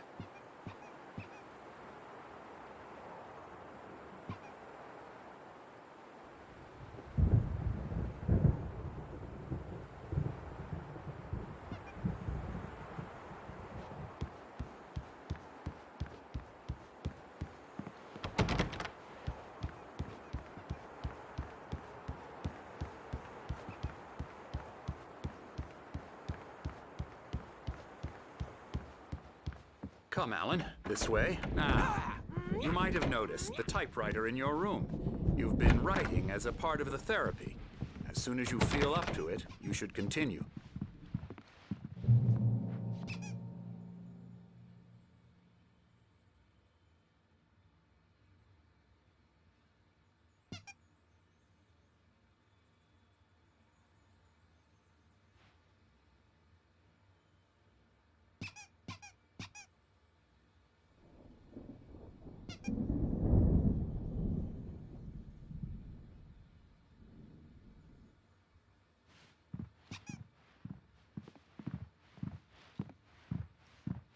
My rheumatism's killing me. There's a storm coming. Oh, what a storm. I hope it wipes this place off the face of the earth. And these two are the Anderson brothers, Odin and Tor. They had how should I put this? A heavy metal band in the 70s and 80s called Old Gods of Asgard. They even adopted new first names to complete the image of Viking gods. After the band broke up, they lived on a farm nearby. They are, well, in advanced stages of dementia. They're well cared for, TLC and all that. There's nothing more that can be done. I'm afraid that the rock and roll lifestyle has left its mark. Oh, that won't do. I'm so sorry to cut this short for now, Alan. The power has been acting up. I'd better go check on it. We'll continue this soon. Meanwhile, when you feel up to it, return to your room and try to write. It really is for the best. Don't you think? I'd like to bash his head in with a hammer. Oh, he'd love to fish out our secrets, but he has no clue. He's not crazy enough. Not crazy like us, Sonny. Yeah! Being crazy's a requirement, Sonny. Who else could understand the world when it's like this? It takes crazy to know crazy. That's the sanest thing I've heard in a while. Zane! You're all right, Tom. Hey, we like him, don't we, bro? He's got to go to the farm. The Anderson farm. Valhalla! We wrote it all down, lest we'd forget. A crash course. All you need to know to get your head right. You need to find the message. Here, Sonny, here's something for you. Gave me a rash, but I kept it safe from these bastards.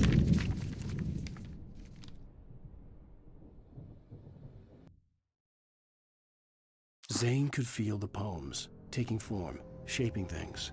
As he experimented, he imagined he could almost feel the power surging through the keys of the typewriter.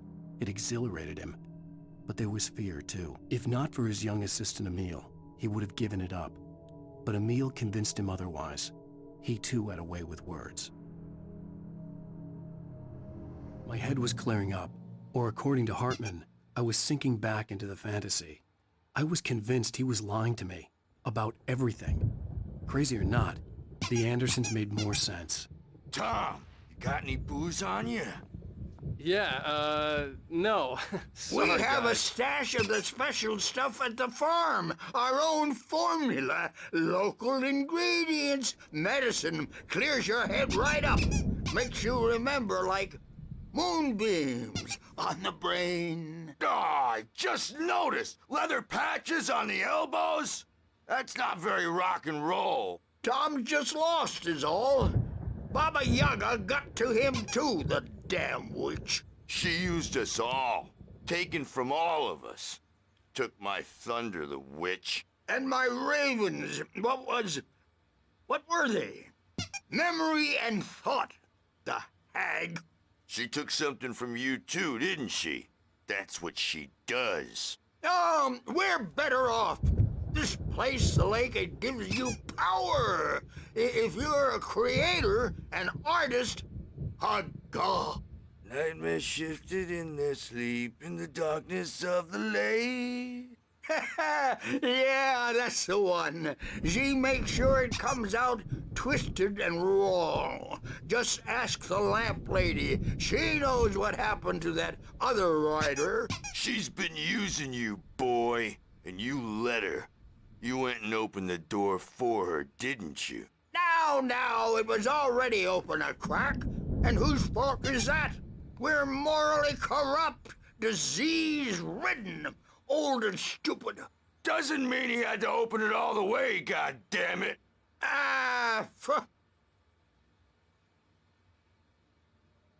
So tired. Built the farm close to the lake. A place of power. We had parties there, man. You should go there and have a party. That Bob Balder threw the amp through the window. Hit that hippie chick in the back of the head. 15 stitches and a concussion. Bob's dead now. Leukemia. Stitches, snitches, and narcs, man. Bad scene. I am tired, man. So tired.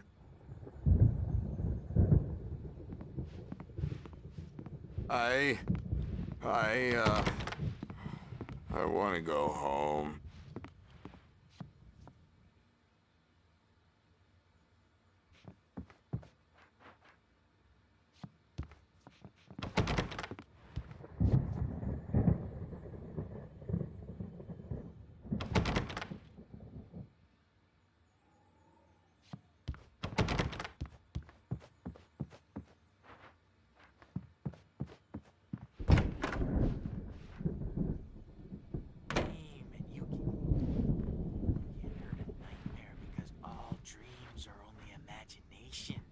They're only in your head, and they're not there when you wake up.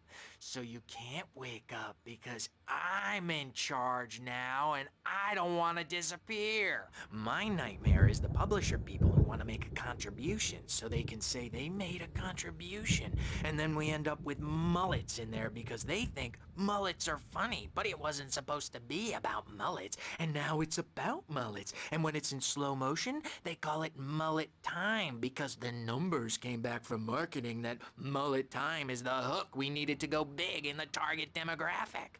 And they're not even kidding. They say it all like serial killers with straight faces and smiles. My nightmare is the writers who want to make everything from the characters to the toasters talk all the time and express their feelings so they won't shut up. And the writers won't shut up either because they have feelings too. And I have to listen to them because they're not scared of me. And everyone should just shut up. Shut up. Shut up! But I don't see nightmares anymore because I'm too scary for them. I take 2 pills every morning and 1 with every meal and 4 when I go to bed. And that makes me the scariest nightmare of all.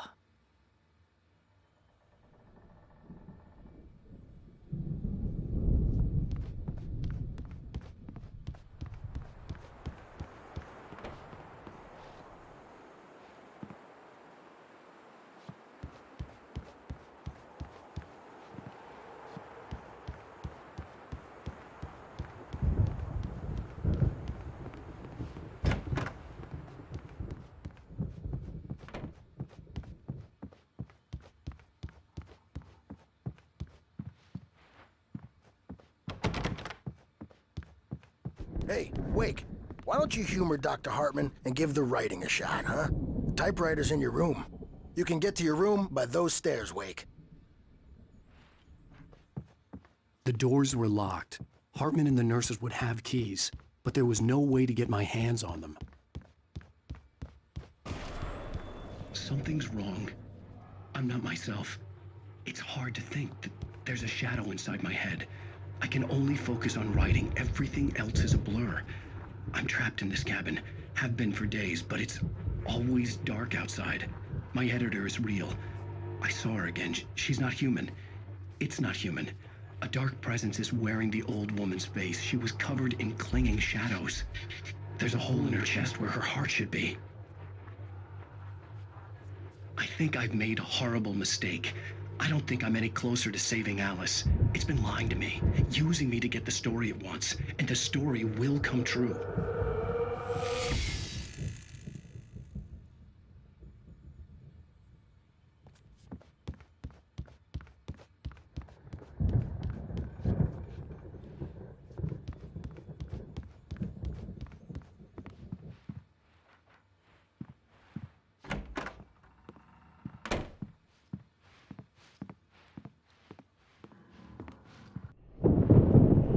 The white glare of the blank page in front of me hurt my eyes.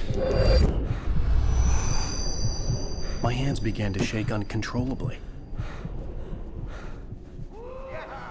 Everybody, calm down. Put that down. Bert, I need help. Hey, Wake, you stay here. I'm gonna go see what's up. You just keep doing what you're doing. Be cool, okay?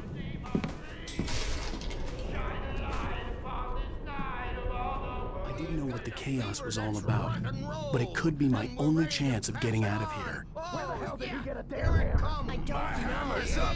Here's a friendly poke from Mjolnir, wench. Oh, afraid of the crazy brothers, are ya? Not so weak now, are we? Well, things are unraveling fast, aren't they? Ha ha! Nah! Ah, ha ha! Hartman kept talking, giving Barry the grand tour, clearly proud of the place. He went on and on about his hunting trophies, and Barry was impressed. But he was here on business. He raised his voice, cut through the monologue. Hey, Hartman, where's Al? Hartman stopped in mid-sentence, annoyed at the interruption. He nodded at the hulking orderly standing nearby. The man smiled and clapped a practiced hand on Barry's shoulder. It's my storm. I'm taking it. Sinclair looked bad. That wasn't a love tap. The crazy old fart hit her hard. And if she was one of Hartman's goons, she had it coming. I could get the key to the office ring from Sinclair. Hammer's Way will have its say. Rise up in their name. The backstage is all yours, Tom. Seize your destiny. I had to get to Hartman's office. Come He had out taken and face all my the manuscript music, pages. Bert. It's That's time where to he'd been pay keeping the them. piper. Maybe you could come out and beat our wrinkled, adult diapered asses for us, since you're so tough, Birch. We were on the road, man! You think we haven't seen punks like you before? Mortal knave!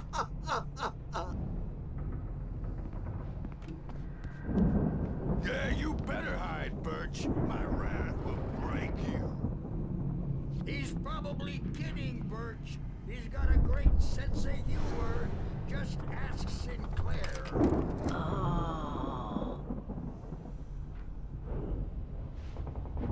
Children of the Elder God, towards the light of the dawn.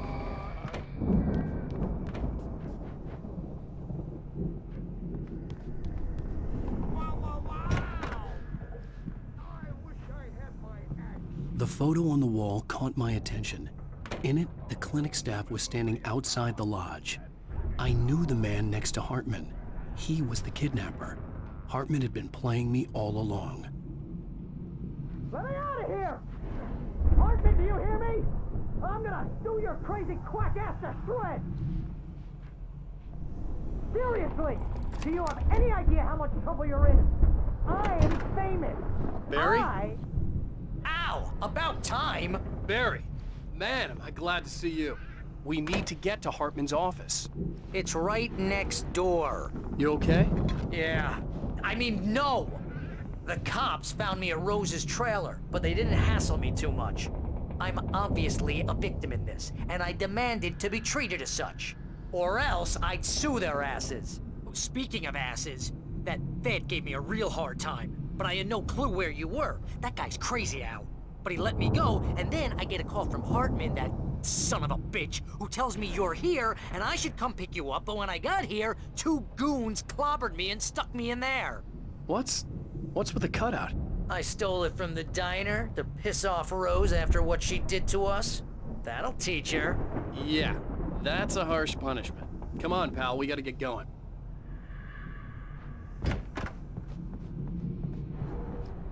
There was no time to waste. I had to go to Hartman's office, get the missing pages, and get out. Hartman wasn't happy.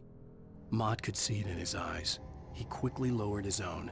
He had made a mess of it, and he knew it. The shame of failure was hard to bear. He hadn't expected Wake to say he needed more time, and he blurted out 2 days, less than Wake had asked for, to show him who was in charge. But that wasn't part of Hartman's plan.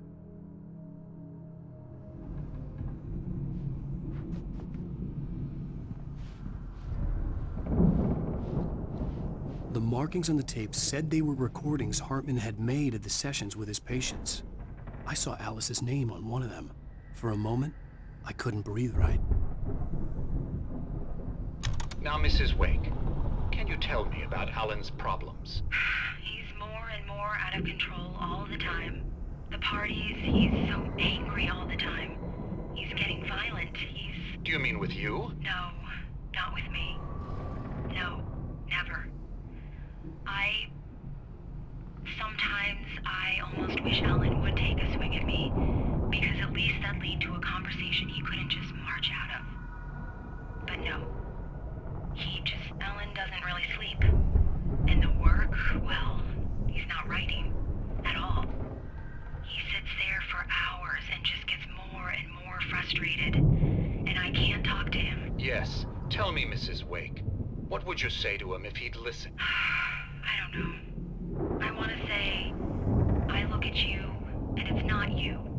Just some stranger who resembles you. Looking out from behind your eyes, and I don't like that guy much.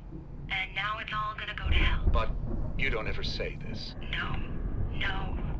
I've tried, but he's not listening. He's too deep in his own problems, always going on about something else. I'm so afraid I'm gonna lose him, and we're not even talking anymore. He doesn't let me in anymore. He just keeps me in the dark. I'm so alone here, even when he's home. Please help me, Doctor, because I'm at my wit's end. Well, if you can just get him here, I'll absolutely do my very best. Yeah, but Doctor, you need to be careful with him. He's not just going to listen to you and cooperate. He's the most stubborn man I've ever met. Well, I'll be sure to bear that in mind. Hearing her voice, what she was saying made me happy and sick and guilty all at once.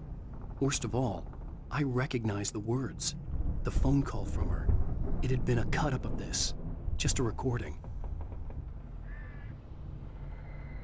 Rudolph Lane's case is interesting. He was completely blocked, and frankly, I was about to discard him as useless. However, once Wake arrived and started writing, something changed in Rudolph.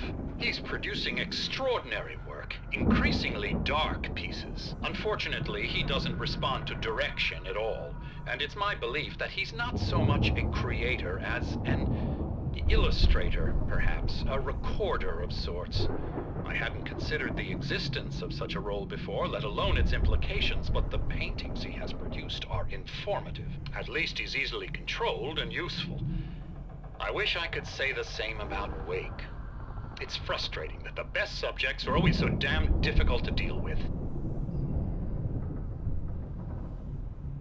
Not buying that. I was tailing Wheeler, and this is the only place he could have gone. That means Wake is probably there too! Agent Nightingale, this is private property, and I will not allow you to disturb my patients. Yeah?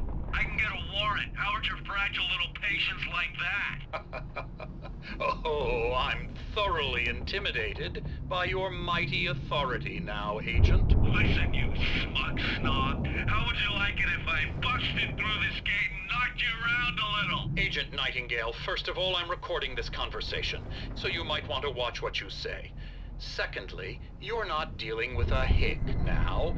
I know the law, and if you can get a judge to grant a warrant, I'll be glad to cooperate. But you won't get one.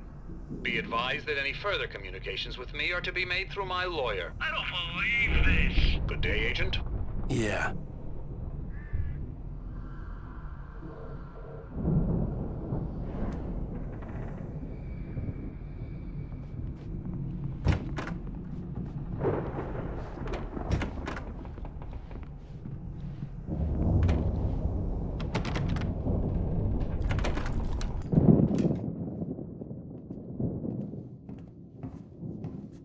These were all the pages I had on me. And more.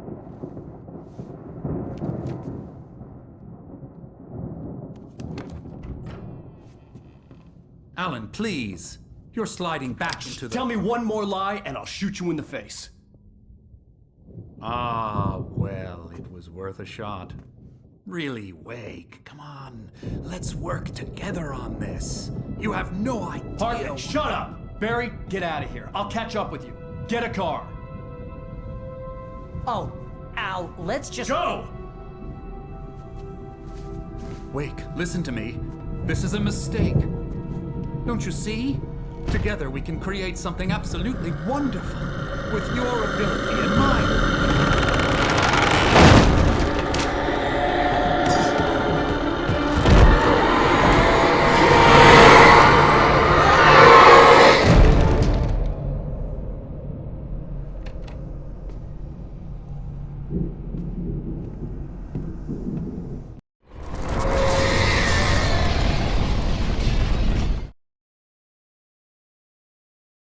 Hartman followed the fall of Alan Wake with his binoculars. When the rider hit the water, he ordered Jack to take the boat to him.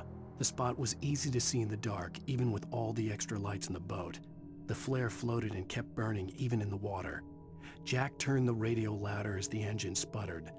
The music was rough and clanking, something the Anderson brothers would no doubt have enjoyed. But Hartman chose to ignore it. Wake was finally within his reach.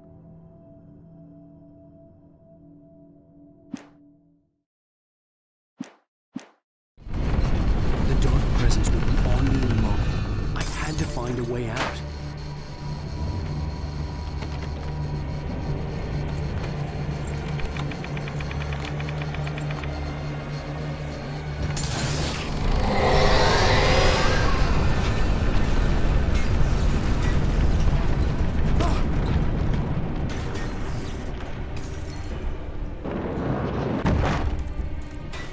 I needed light to get the possessed bookshelves out of my way.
Hartman knew he was no creator. He had no ambitions on that front. And he certainly didn't want to end up like every artist he had worked with here, damaged in ways that were hard to describe, or worse. It was enough for Hartman to maintain creative control and provide direction, to be a producer. That was what most of these people were in need of anyway. Of course, suitable subjects were few and far in between.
I found the car, but the gate's locked. You're gonna have to go through the hedge maze over there.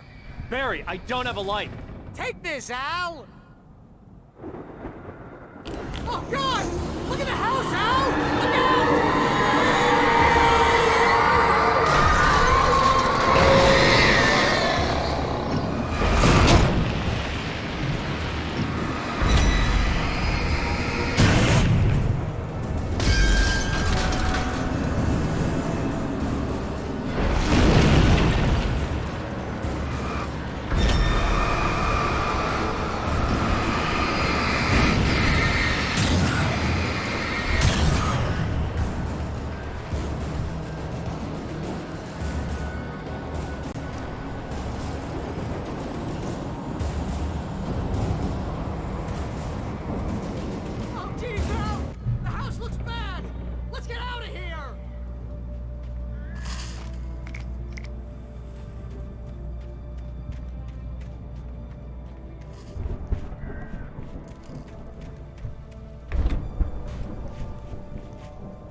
I stared at the Viking paraphernalia that littered the area, surrounding an unlikely centerpiece.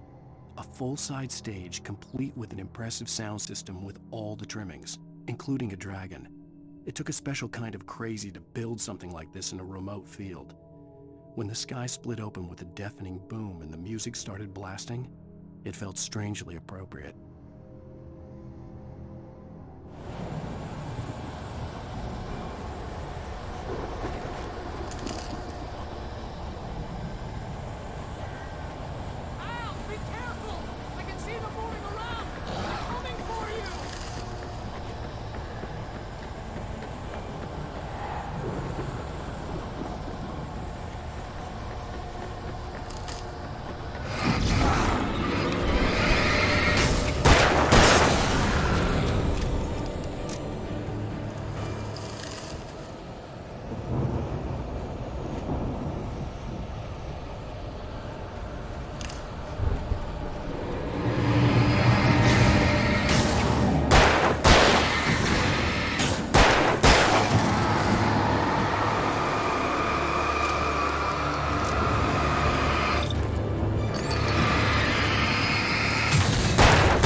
Hartman hurried down the corridor. He had disliked leaving Wake when he was surely at his most susceptible to therapy. But this was not an ordinary storm. Wake had been writing, and he had woken something up in the depths of the lake. Now, it was coming for him. Hartman had naturally prepared for a situation like this. The idiot brothers would keep Wake distracted while Hartman double-checked everything, just to be sure.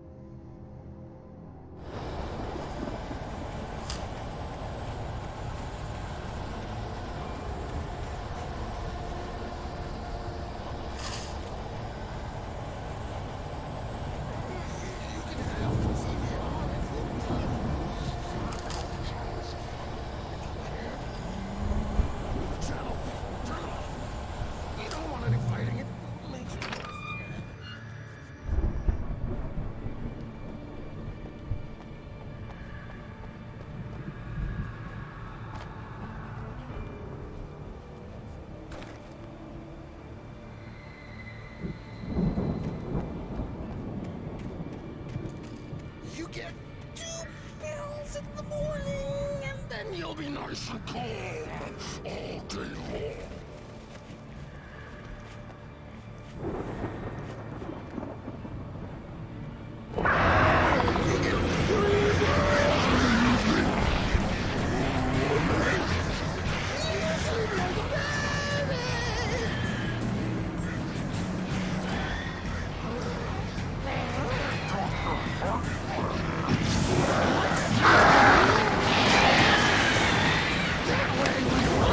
Try!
Mott knew that Wake was smarter than him.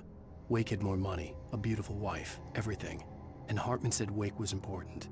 That made him better than Mott. But Mott was calling the shots now. He'd expected Wake to whimper and grovel, but instead, he seemed willing to fight. Mott knew he'd gotten under Wake's skin. If only Mott actually had his wife. The thought made him shiver.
For the moment, Barry was just glad he had survived the fall.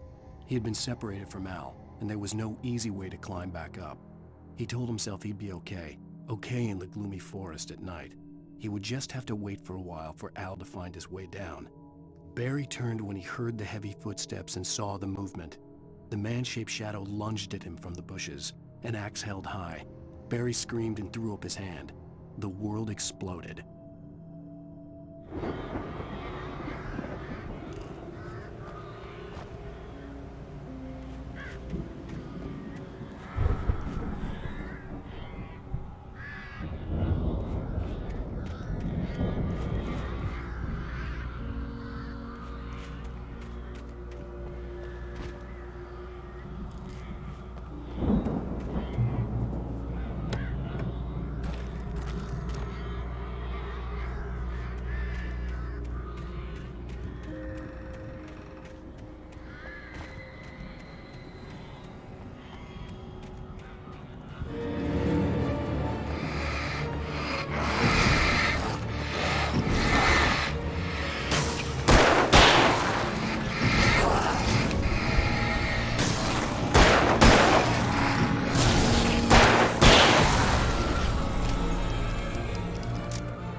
Hartman watched as Wake's features slackened. The man was bullheaded, no doubt. Even lying on the bed, he'd almost broken Hartman's nose the second time. But with a little time, he could break Wake down, give him proper direction. Wake was easily the most promising subject he had had. Well, since Tom, really. "Sleep well, Alan," Hartman whispered with a smile. "Let me take care of you." He sniffed hard to clear his throbbing nose, swallowed blood, and barely tasted it.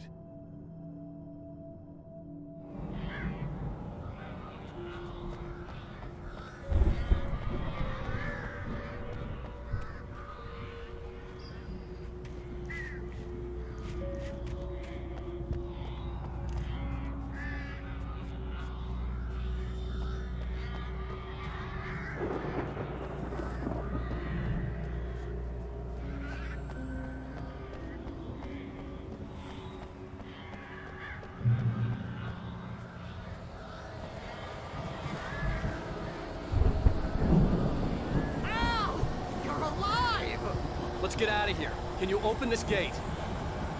Maybe. Barry! Well, I slammed it shut when the nasty showed up, and the key fits kind of loose in the lock, so, Barry, I'll find it! Don't worry about it!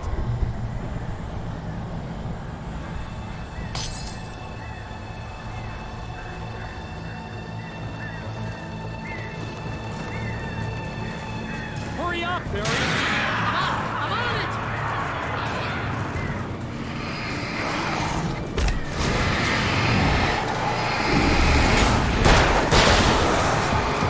It's gotta be here! Just hang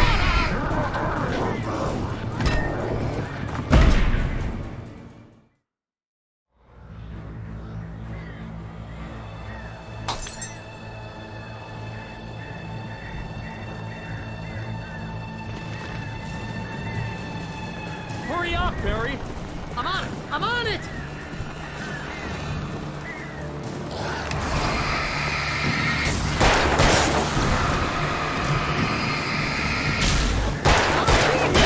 Just hang on, Al!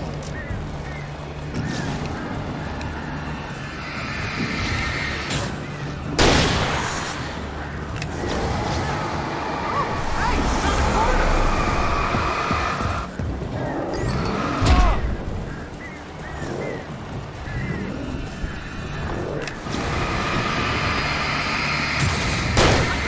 I found it!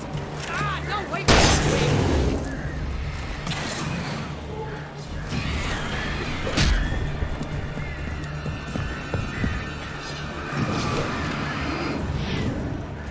Here it is! Al, I found the key!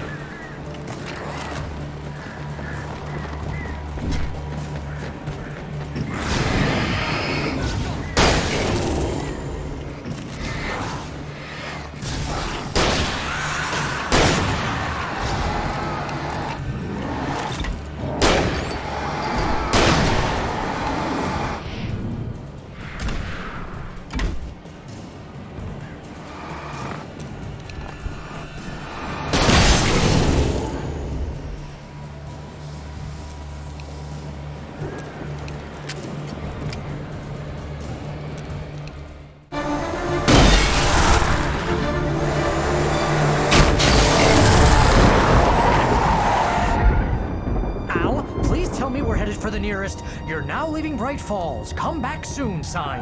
We're going to the Anderson farm. I knew you were gonna say something like that. You know what? You owe me big time for this. When this is through, if we make it, I don't care what anybody says, I'm done with darkness. You're gonna buy me a tanning bed as a gift, and I'm gonna live in it.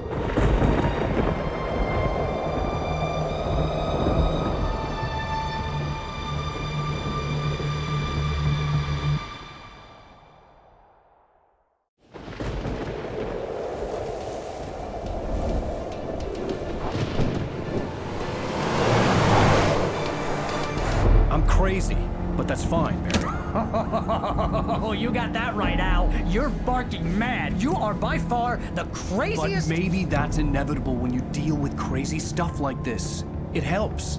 This is happening, Barry. Alice, they never had Alice. She's trapped in the darkness at the bottom of the lake, but she's not dead. Al, how can you know that? I know, Barry. I can... Al, No, listen. I can bring her back. I can find her. There's something special about this place. The lake, it does something to the works of art created here. It makes them come true. But there's a catch. The dark presence, whatever that thing is, twists it to its own ends. That's why all of this is happening. It's using my manuscript to take over everything. Al, I believe you. It happened to Thomas Zane before, it happened to the Andersons. I believe you. Crazy or not, you're not delusional. Weird shit's going down. That's a fact. I'm on board, man. I'm with you. The Andersons knew about it, but they were too far gone to tell me with all the drugs they were on. But they wrote it down. There's a message somewhere at their farm, Barry. You just need to find it. Look out!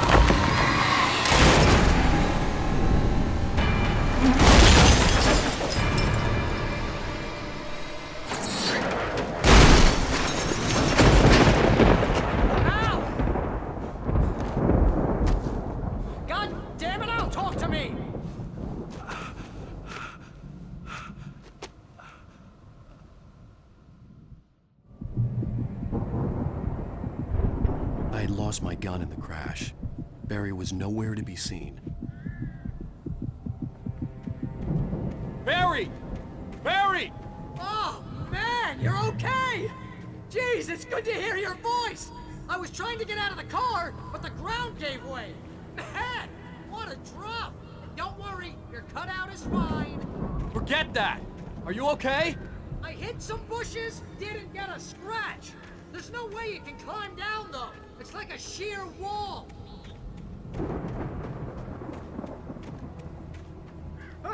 Al! There's something moving down here! Barry, it's a Taken! Use a flare, Barry! Yeah! Barry, are you alright? I'm good, Al! I'm great! Guess you never messed with anyone from New York City before, huh?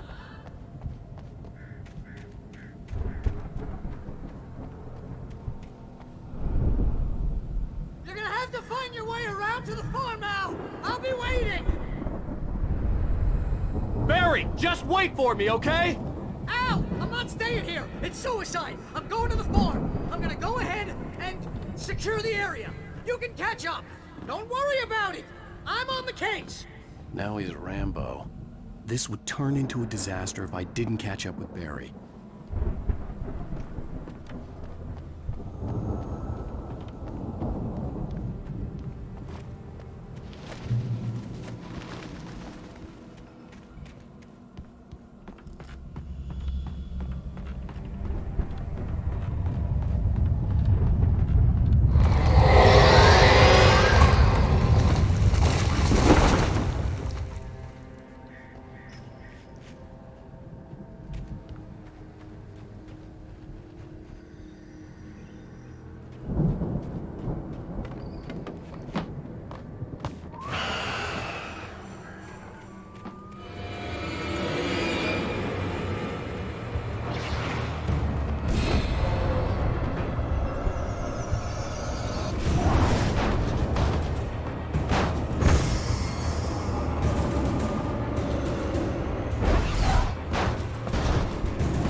Crawled over the gate. I need a light to destroy them to get through.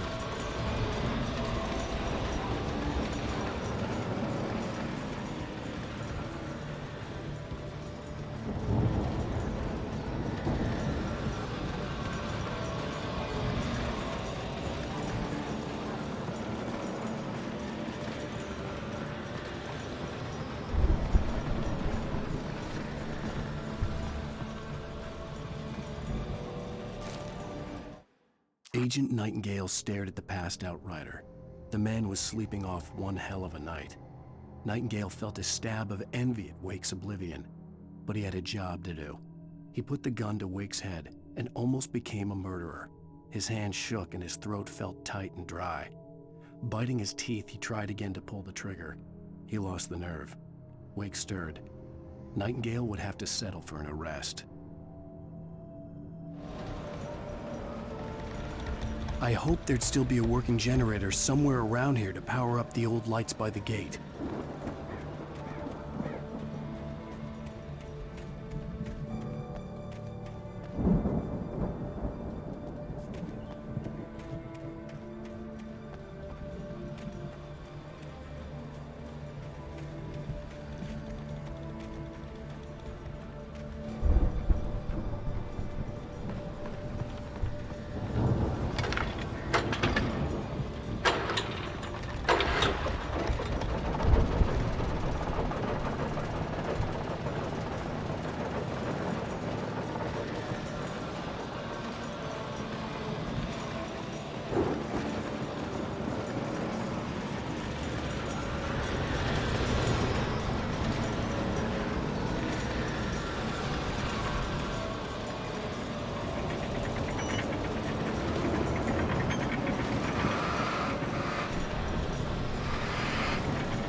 I could sense the movement in the woods ahead. Facing the enemy without a weapon was dangerous, but I had no choice.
I could sense the movement in the woods ahead.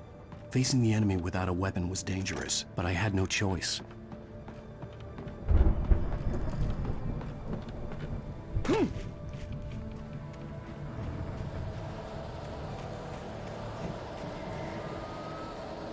Only the three fatty acids are good for your heart.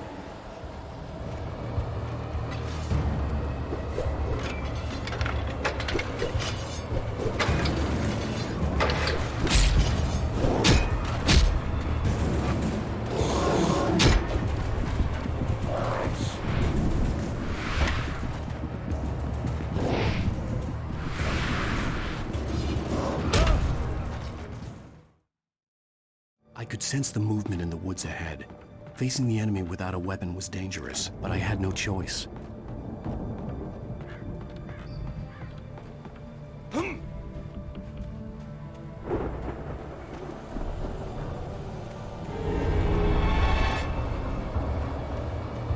Only the three fatty acids are good for your heart.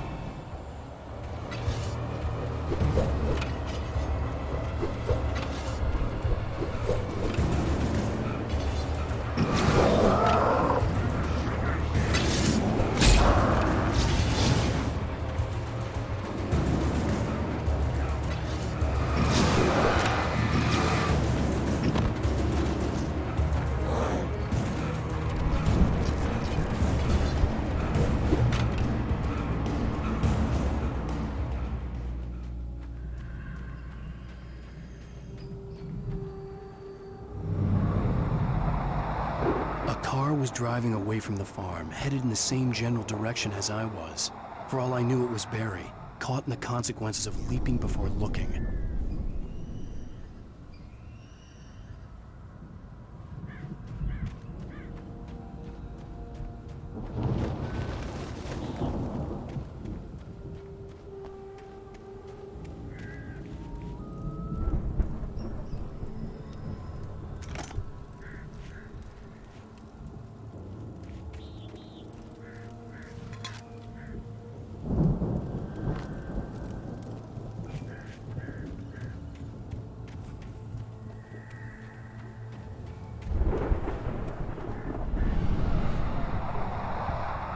The car was heading for the cabin up ahead.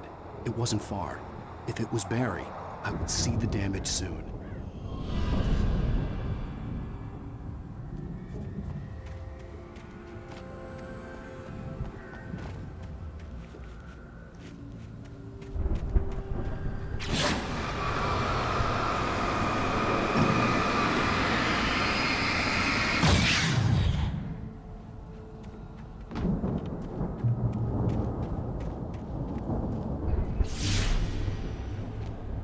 I'm trying to deliver each page to the right time and place.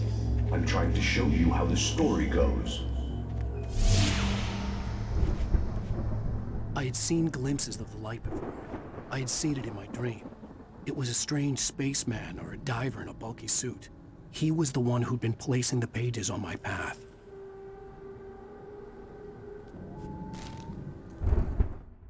The dark presence followed the choreography laid out to it in the manuscript, growing stronger and stronger, moving like a storm from one scene of destruction to the next. But it was still bound to follow the story and chained to the dark place it came from. When the story reached the end it longed for, it would finally be free.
The storm raged on as the Anderson brothers walked unsteadily away from the clinic with the other patients in tow, knowing that this time they wouldn't return.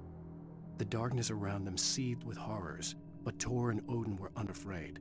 Their eyes glinted with guile. They knew every secret path, and there was blood on their hands. They had fought these shades before.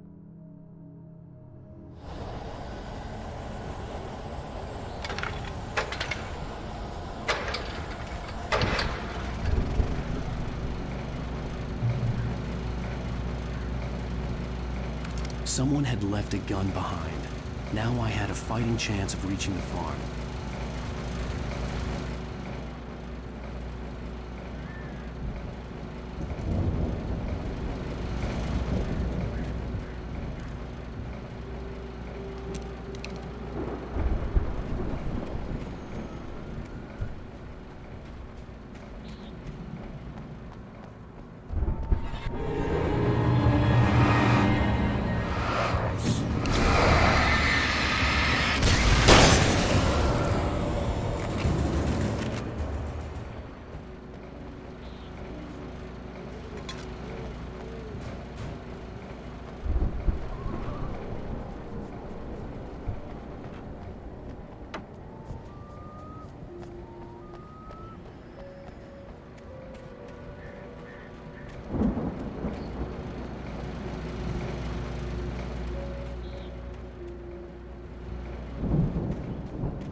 see the car, but there was no sight of the driver.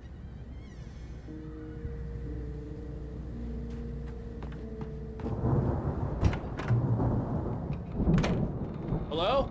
Anybody here? Barry! No! Danny, you're not! Please! What are you? No! Don't! I'm sorry!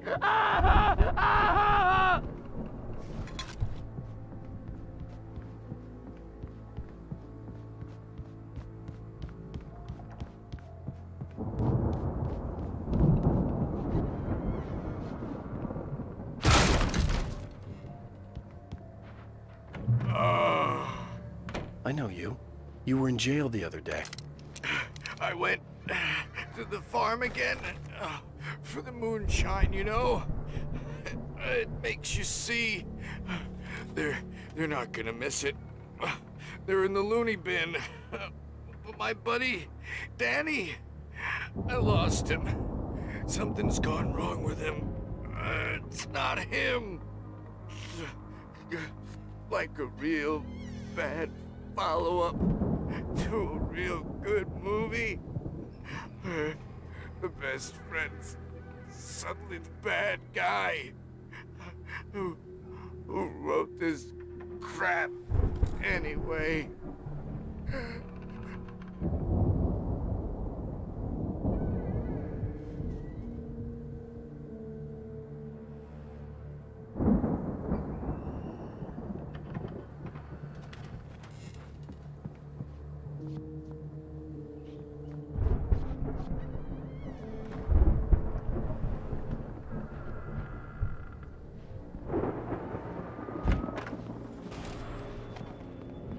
I've run through every possible course in my head.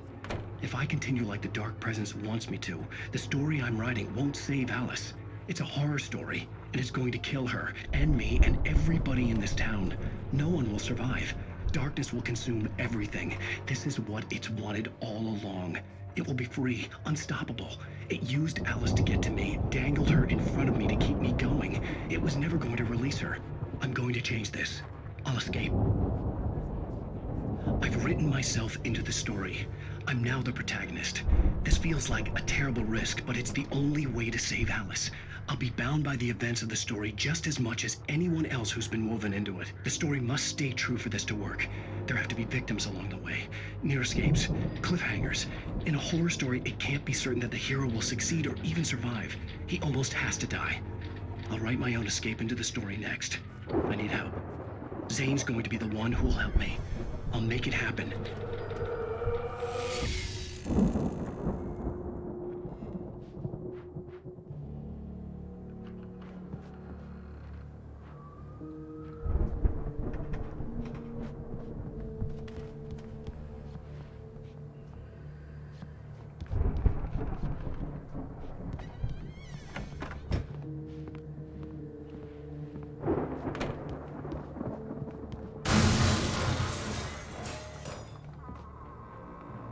Farm animals are intense.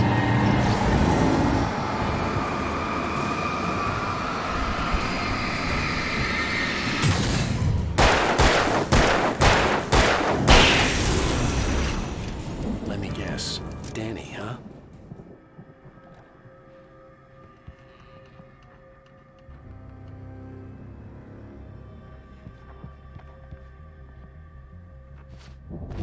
The farm was still a good distance away. I'd need a car to get there fast.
If Barry wasn't up here, he was probably in trouble down at the farm.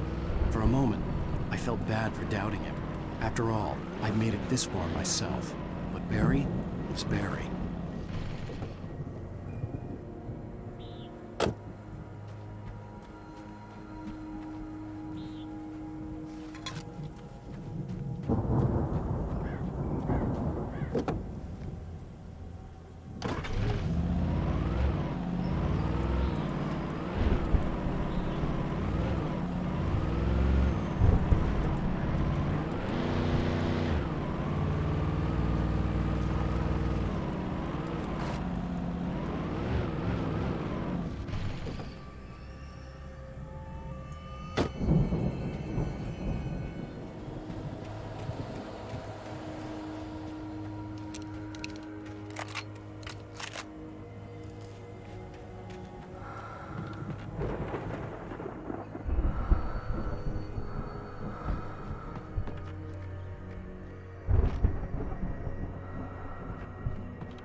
Well, as I'm sure everyone's noticed, that storm we all felt coming is finally here.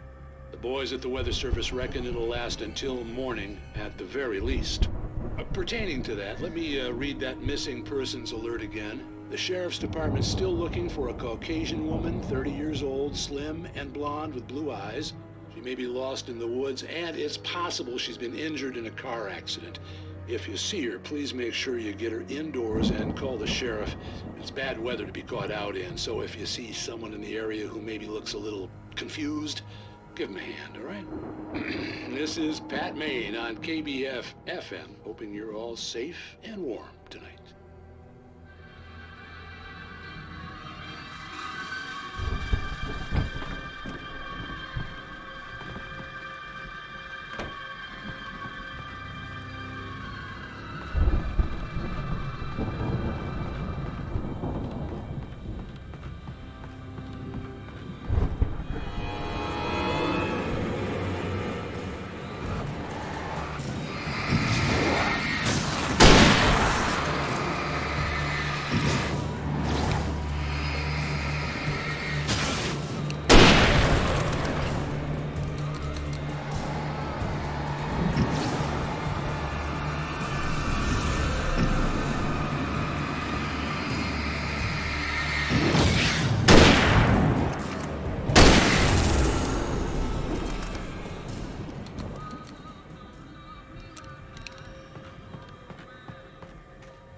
I'd known the brothers used to be some kind of rock stars, but it hadn't really sunk in until I saw the stage.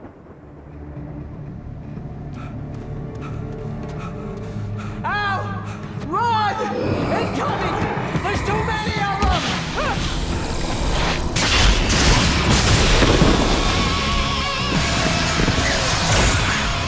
God damn!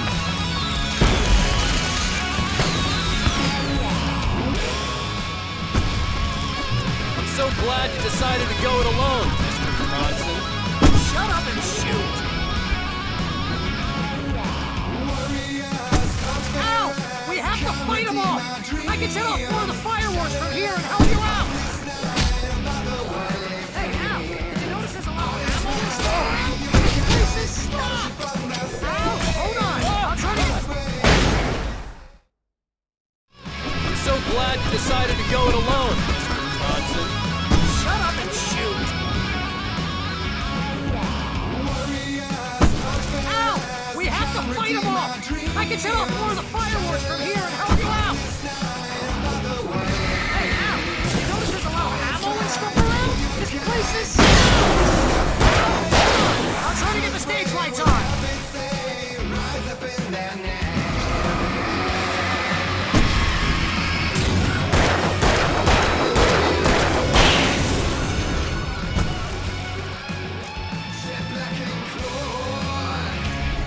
Yes!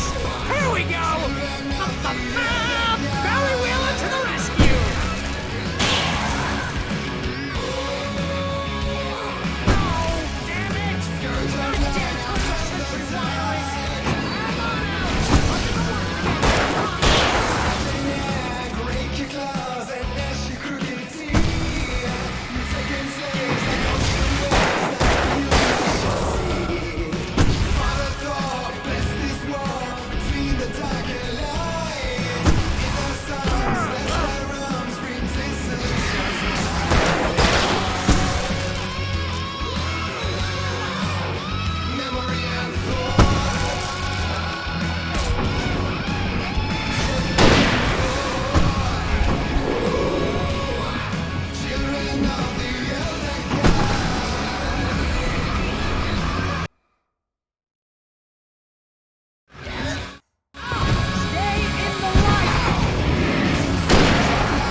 Barry, please, please, please!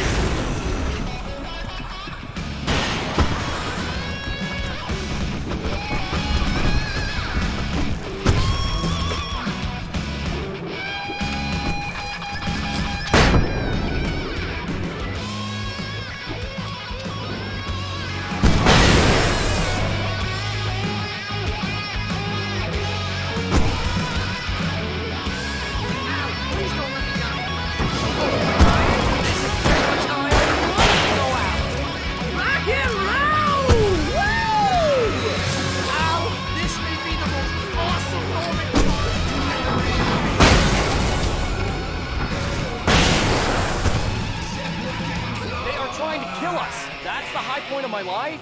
Really? Children of the Elder God! Enjoy it! God damn it!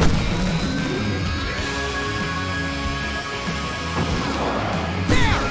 Back in the game! Yes!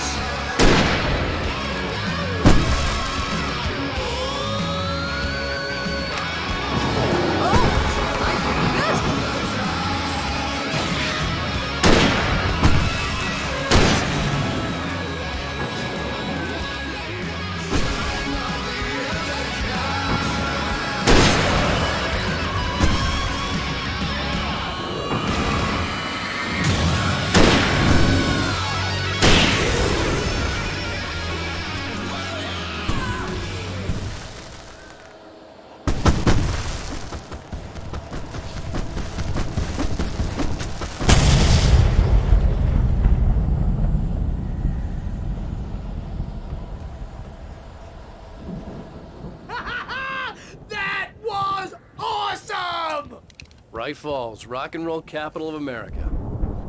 Hey, Al! This way to the farm!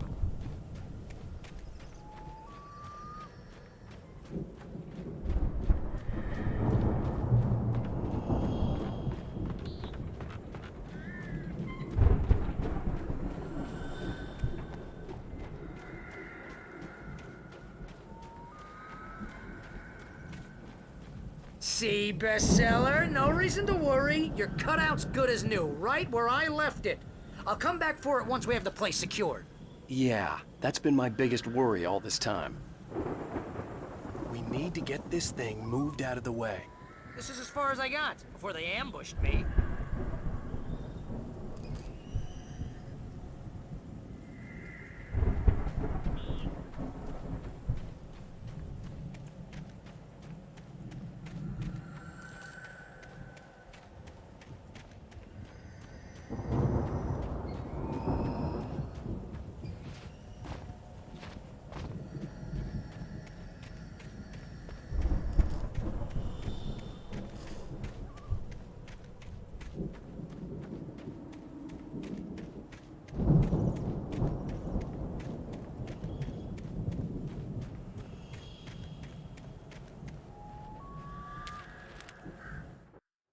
As the deputies hauled Wake and Wheeler away, Agent Nightingale eagerly examined the stack of papers Wake had been carrying.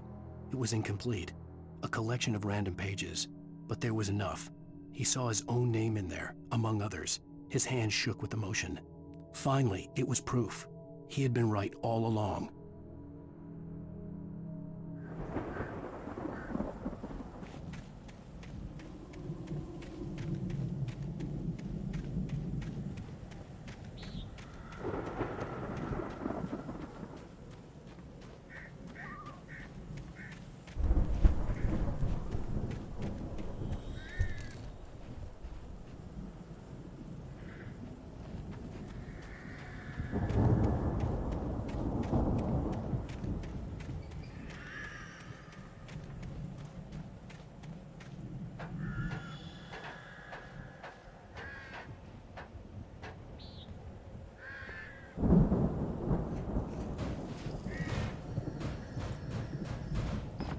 I think Alan Wake here has something to say. What's that, Al? Oh, I'm Alan Wake. I'm always right about everything. And if I don't get my way, I'll sulk all day long. I'm always intense and moody. It makes me very attractive and mysterious. Right now, I'm just standing here because I need my best friend Barry to carry me. But that's okay. I can just take him for granted. I think I see what you did there. Yeah, it was pretty good. You want me to do my imitation of Barry Wheeler? No? Thought so.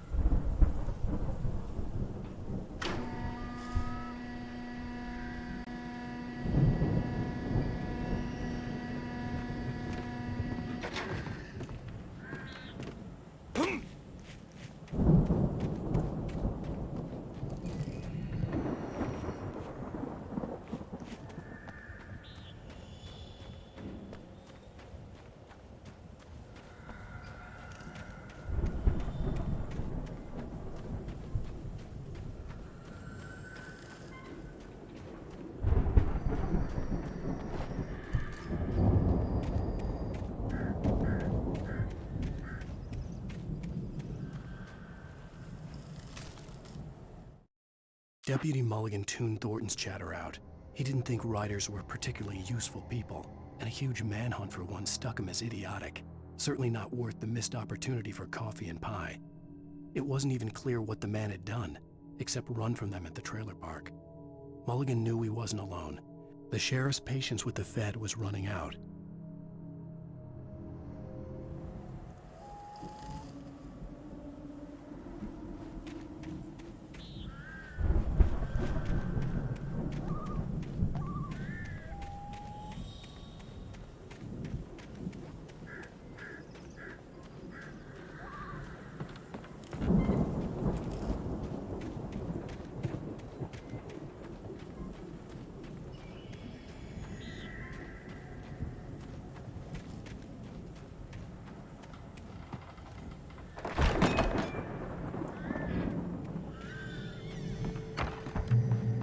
Wow! You look at that thing, Al! They really went all out with this Viking crap, didn't they? Look at all this stuff. They must have done okay for themselves, so how come I never heard of these guys before? And this from the guy who learned about Ozzy Osbourne through reality TV? Sleep. We all spend Oh, Night Springs. Soft embrace, Man, somewhere brings between back memories. fantasy and Hey, oblivion. remember when I got you that gig? But Your dreams first have a real way of writing forcing job. What got themselves you into started? waking life, Oh, is this one of your or vice episodes? versa. In Night Springs. Tonight's episode, The Dream of Dreams. That's by someone else. We join Mr. Jones as he explores the endless dreamscape, only to be brought to a sudden stop by a decidedly mundane situation. A long line of people. Hey, Jones, right? Listen, we're gonna have to wait until His Highness over there is good and ready. Oh, wow. Who's that? You don't know him? What are you, new? He's the guy dreaming us. Well, not just us. He dreams everything. All of this. But wait, no. I'm the one who's dreaming. I'm asleep. Isn't this my dream? Oh, yeah. Sure. Get real, pal. You're just another dream. I'm a dream. You're a dream. The weirdo in the diving suit is a dream. And the girl made of smiles and sunshine is definitely a dream. But I'm pretty sure I'm dreaming this. Well, maybe you're a really confused dream. What am I, a shrink? All I know is I'm going with the smart guys. And they say that's the guy doing the dreaming. Right there. I don't know what that means. It means we keep him happy. No sudden falls. We make sure he has his clothes on when he goes out in public. No chases where the monster is nipping at his heels and he runs like crazy, but his legs don't seem to get him anywhere. None of that. Because if he wakes up in a cold sweat... Oh. Yeah, precisely. So we wait till he wants to move on. Keep things nice and calm. Hey, something's happening here. Yeah? What's that? What? Can't you hear that? Oh, God help us, it's an alarm clock. Oh, it's you, isn't it? Please, man, I got a wife and kids. Please don't wake.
It's 1976. Madness reigns at the Anderson farm. Contrary to all logic, the headiest ingredient of their moonshine is unfiltered water from Cauldron Lake. The Andersons feel like gods. Odin can't stop laughing. He contemplates cutting his eye out. Tor runs across the field, naked, shrieking, hammer in his hand, trying to catch lightning. Their songs have power. Something ancient is stirring in the depths, coming back.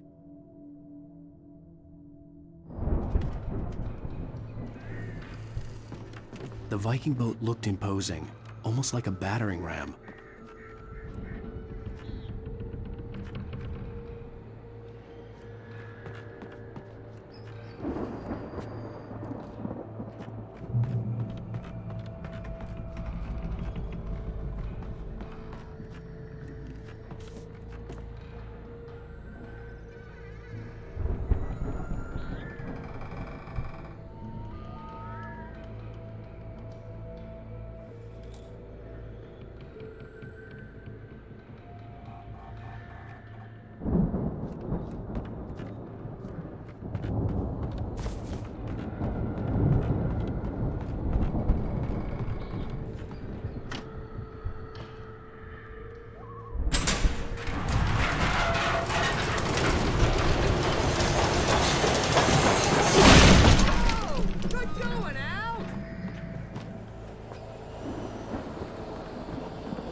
Cops is hard work.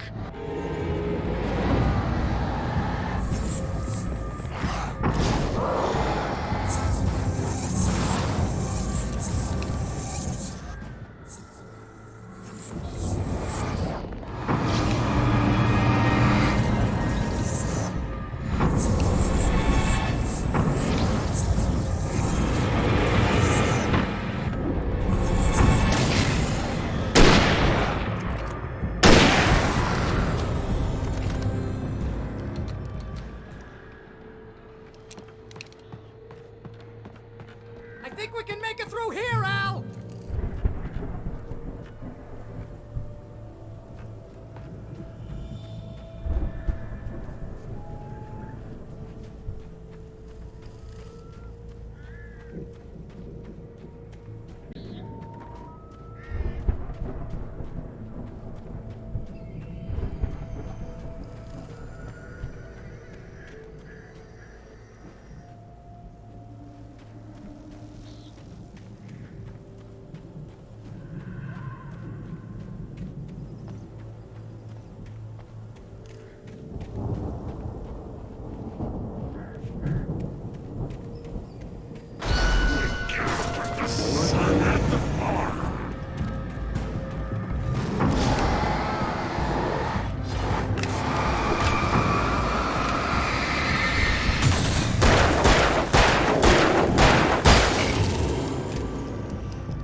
Wow! Those geezers had quite a production going on.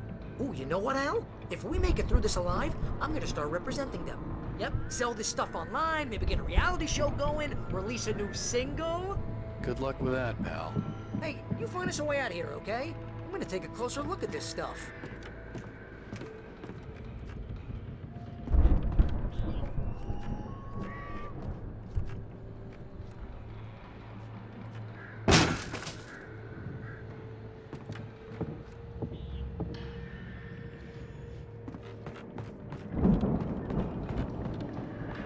Be careful, Al!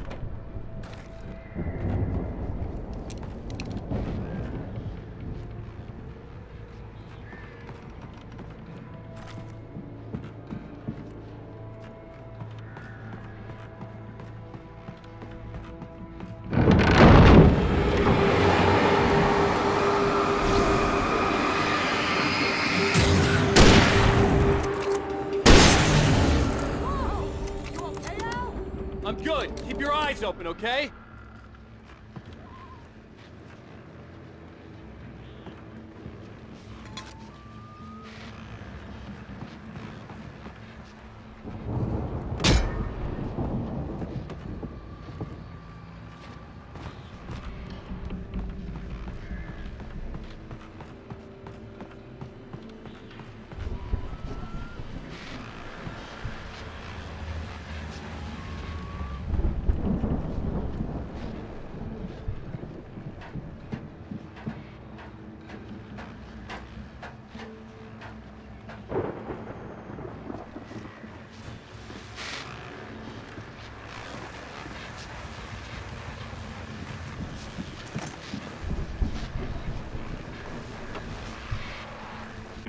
As you regular listeners know, I tend to work through the night, but I'm not the only one.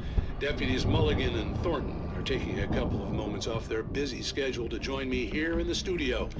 Boys, how busy are you now? Deerfest is almost here, isn't it? I bet that keeps you in business. Pretty busy, yeah. Actually, Pat, we've been real busy with other stuff, which concerns an ongoing investigation. We can't talk about that, Thornton. I wasn't gonna say anything. I was just saying we got, other irons to fry. And how would you compare your workload to last year's? Things have seemed relatively peaceful to me, but people do tend to get a little wild this time of year. Oh, it's wild, Pat. It's pretty wild. There's been all sorts of trouble this year. Vandalism, fighting, public disturbances. A lot of people gone missing, too. Yeah, it's pretty much the usual stuff, Pat. Just, a lot more of it. Now, is it just me, or does Deerfest get wilder every year? People seem to be more drunk, at least, or they start earlier and younger. Oh, it's definitely not just you, Pat, but... Definitely, Pat. Hey, I'm talking here, Thornton. Oh, shoot, I lost my train of thought. Not just me. Oh, yeah, it's wilder, Pat, but actually most of the trouble seems to be coming from grown men. People who ought to know better, Kids are doing fine this year. Well, that's nice to hear at least. Boys, I want to thank you for stopping by. I'll let you get back to your patrol. Sure thing, Pat. Yeah, sure thing, Pat.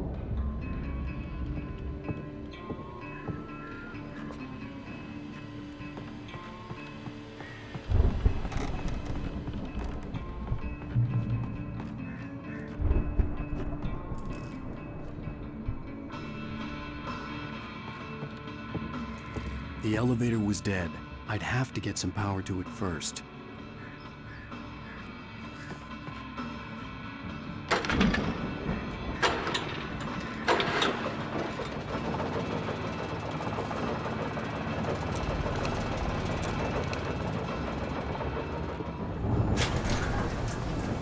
I could see the building that had to be the Andersons' home on the other side of the field.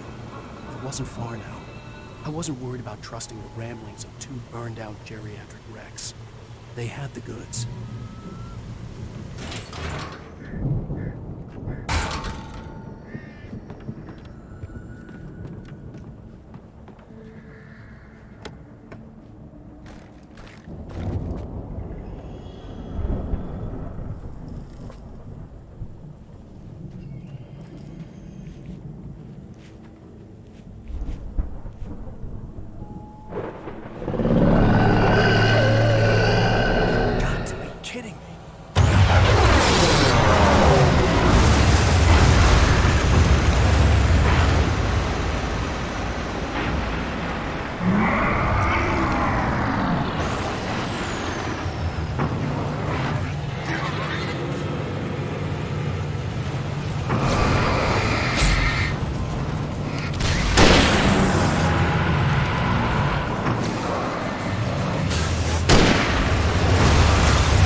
that you out there, buddy? Yeah, it's me. Hang on. Hey, let's go, man.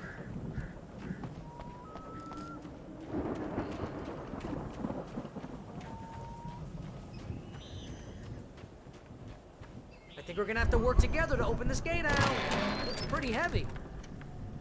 Hey, I think that's the farm on the other side of the field. We're almost there. This farm is a crazy place for crazy people. We should feel right at home then.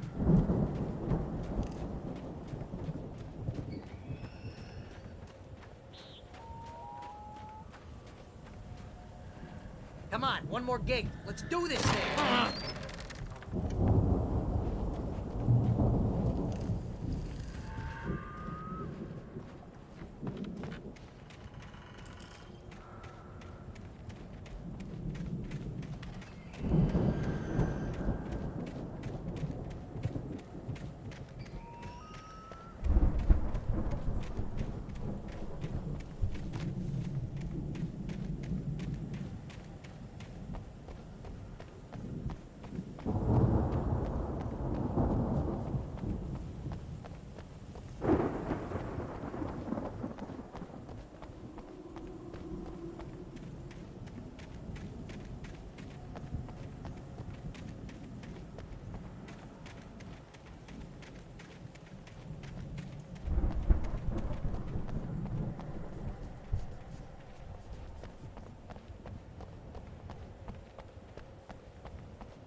The lights are out.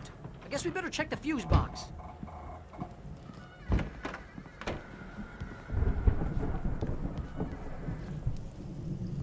The power downstairs was out, but I was sure I could fix that at the fuse box.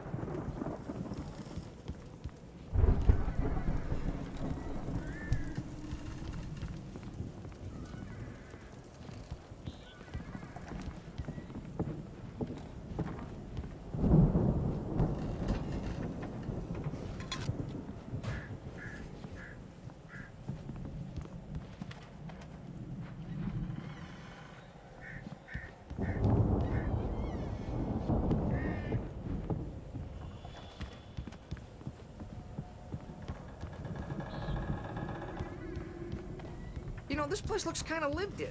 I thought the Andersons were in the booby hatch.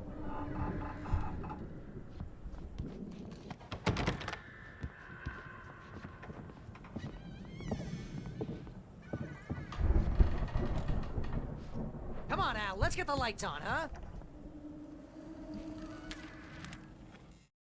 Again, Alice's screams rang in the stillness of the night.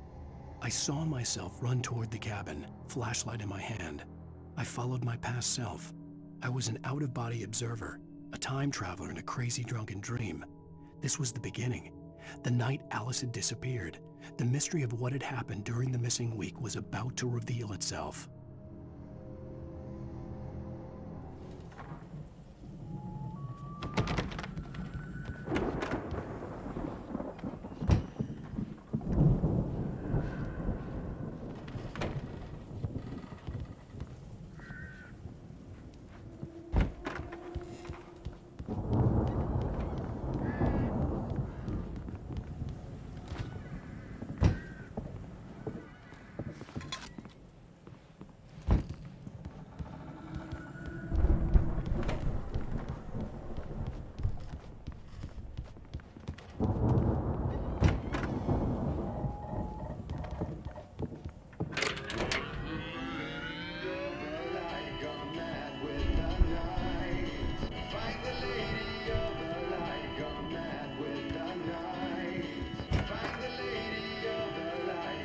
Can you hear that, Al?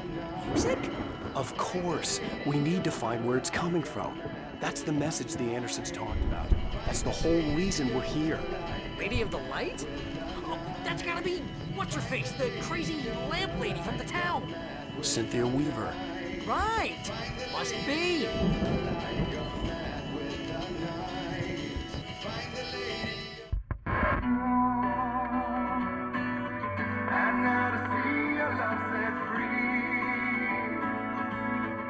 will meet the witch's cabin key. Find the lady of the light, gone mad with the night. That's how you reshape destiny. Okay. We need to find Cynthia Weaver. We'll stay here for the night and head back to town as soon as it gets light. Hey, Al. Lots of hours before dawn. Might as well get some rest. And by rest, I mean drunk. Come on, Barry, this is... Yeah, what the hell?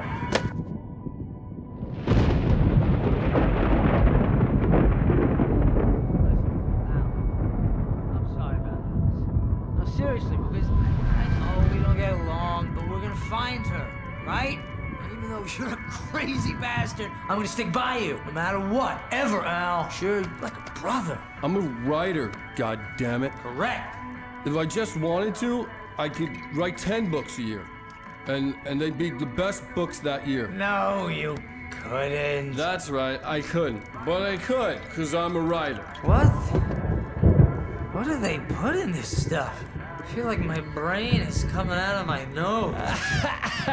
I'm gonna get the recipe off those coots and be a booze millionaire.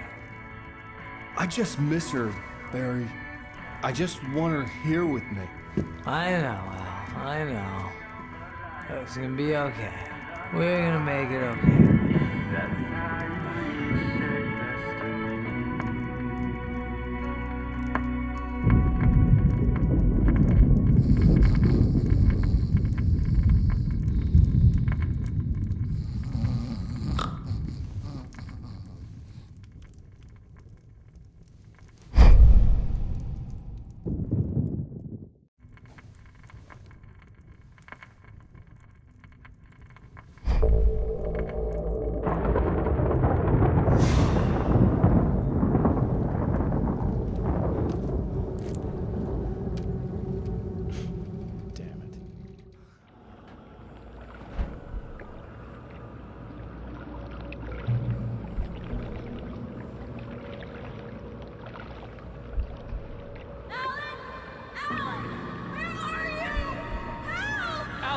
I'm coming! It's all right! I'm coming! It was a crazy, drunken dream. And yet, it was more than that. It was the truth. A suppressed memory unearthed by the Andersons' moonshine. I was there, an out-of-body observer. This was the night Alice and I had arrived at Bright Falls, the night Alice had disappeared. I had a chance to find out what had happened. Whatever power had brought me back to this night at the lake was also stopping me from leaving. I had no choice but to see it through, to find out what had happened. I remembered being surprised to see the cabin dark. Alice would have never turned the lights off. Alice!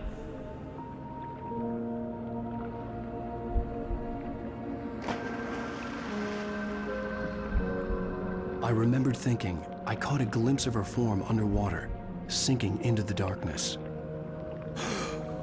Diving after her was the last vague memory I had of that night.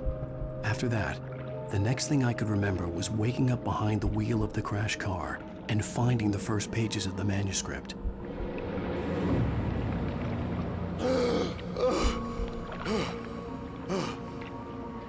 I couldn't find her in all that blackness. I must have thought she drowned.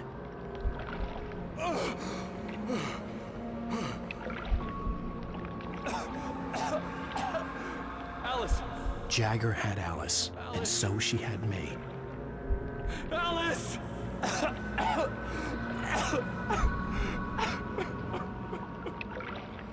I'd been easy prey. Look at the cabin. Is there someone in the window? Alice? Maybe she didn't drown after all. Maybe she's inside. Alice! Yes.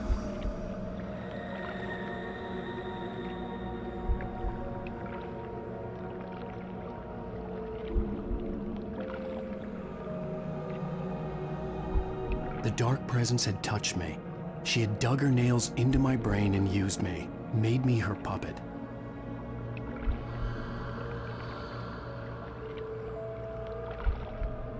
She must be here somewhere.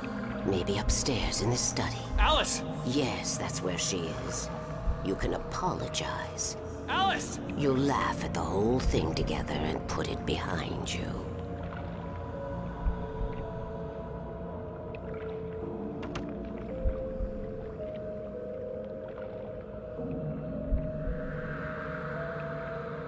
Alice? She's not here.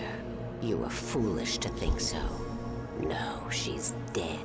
She drowned. No, no, no! It's your fault your wife is dead. You are guilty. All she wanted was to help you right. You killed her. Ah! Oh, hush. There's still hope. Cauldron Lake is a special place. Here, you have the power to change things. She wanted you to write. I will tell you what to do.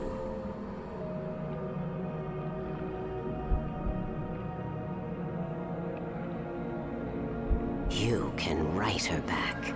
The story will come true, and all will be well again. She had Alice, and the manuscript was the ransom for her.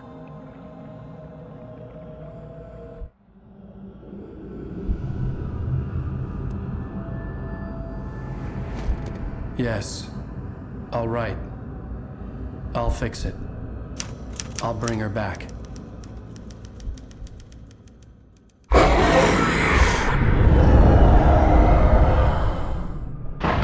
No. I wrote it. I remembered it all now. In the dark, I'd written for days, a week, almost a complete manuscript of a novel entitled Departure. Jagger had been my editor, whispering in my ear, making sure that the unfolding story would make her more and more powerful. I thought I was saving Alice.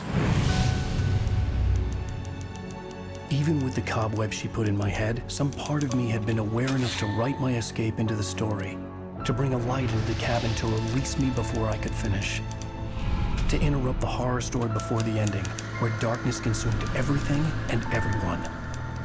Zane was weak and far away, but I had written him into the story, and his light had been enough to set me free.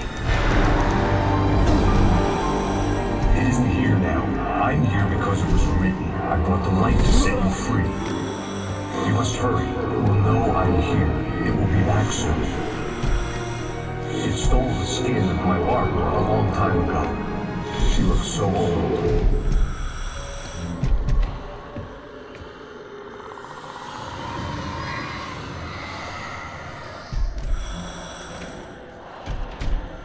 I had woken up, confused and groggy, my mind consumed by darkness and fear. All I could do was to escape.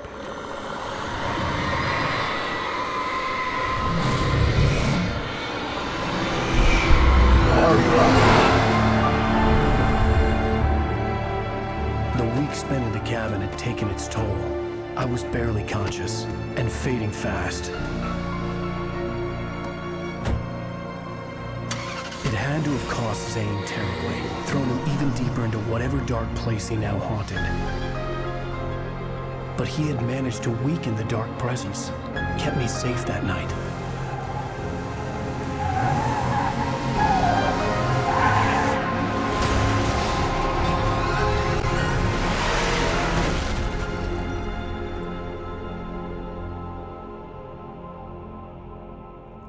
I wrote it. It's my fault. That's right, James Joyce. It's your fault, and you're gonna pay for it.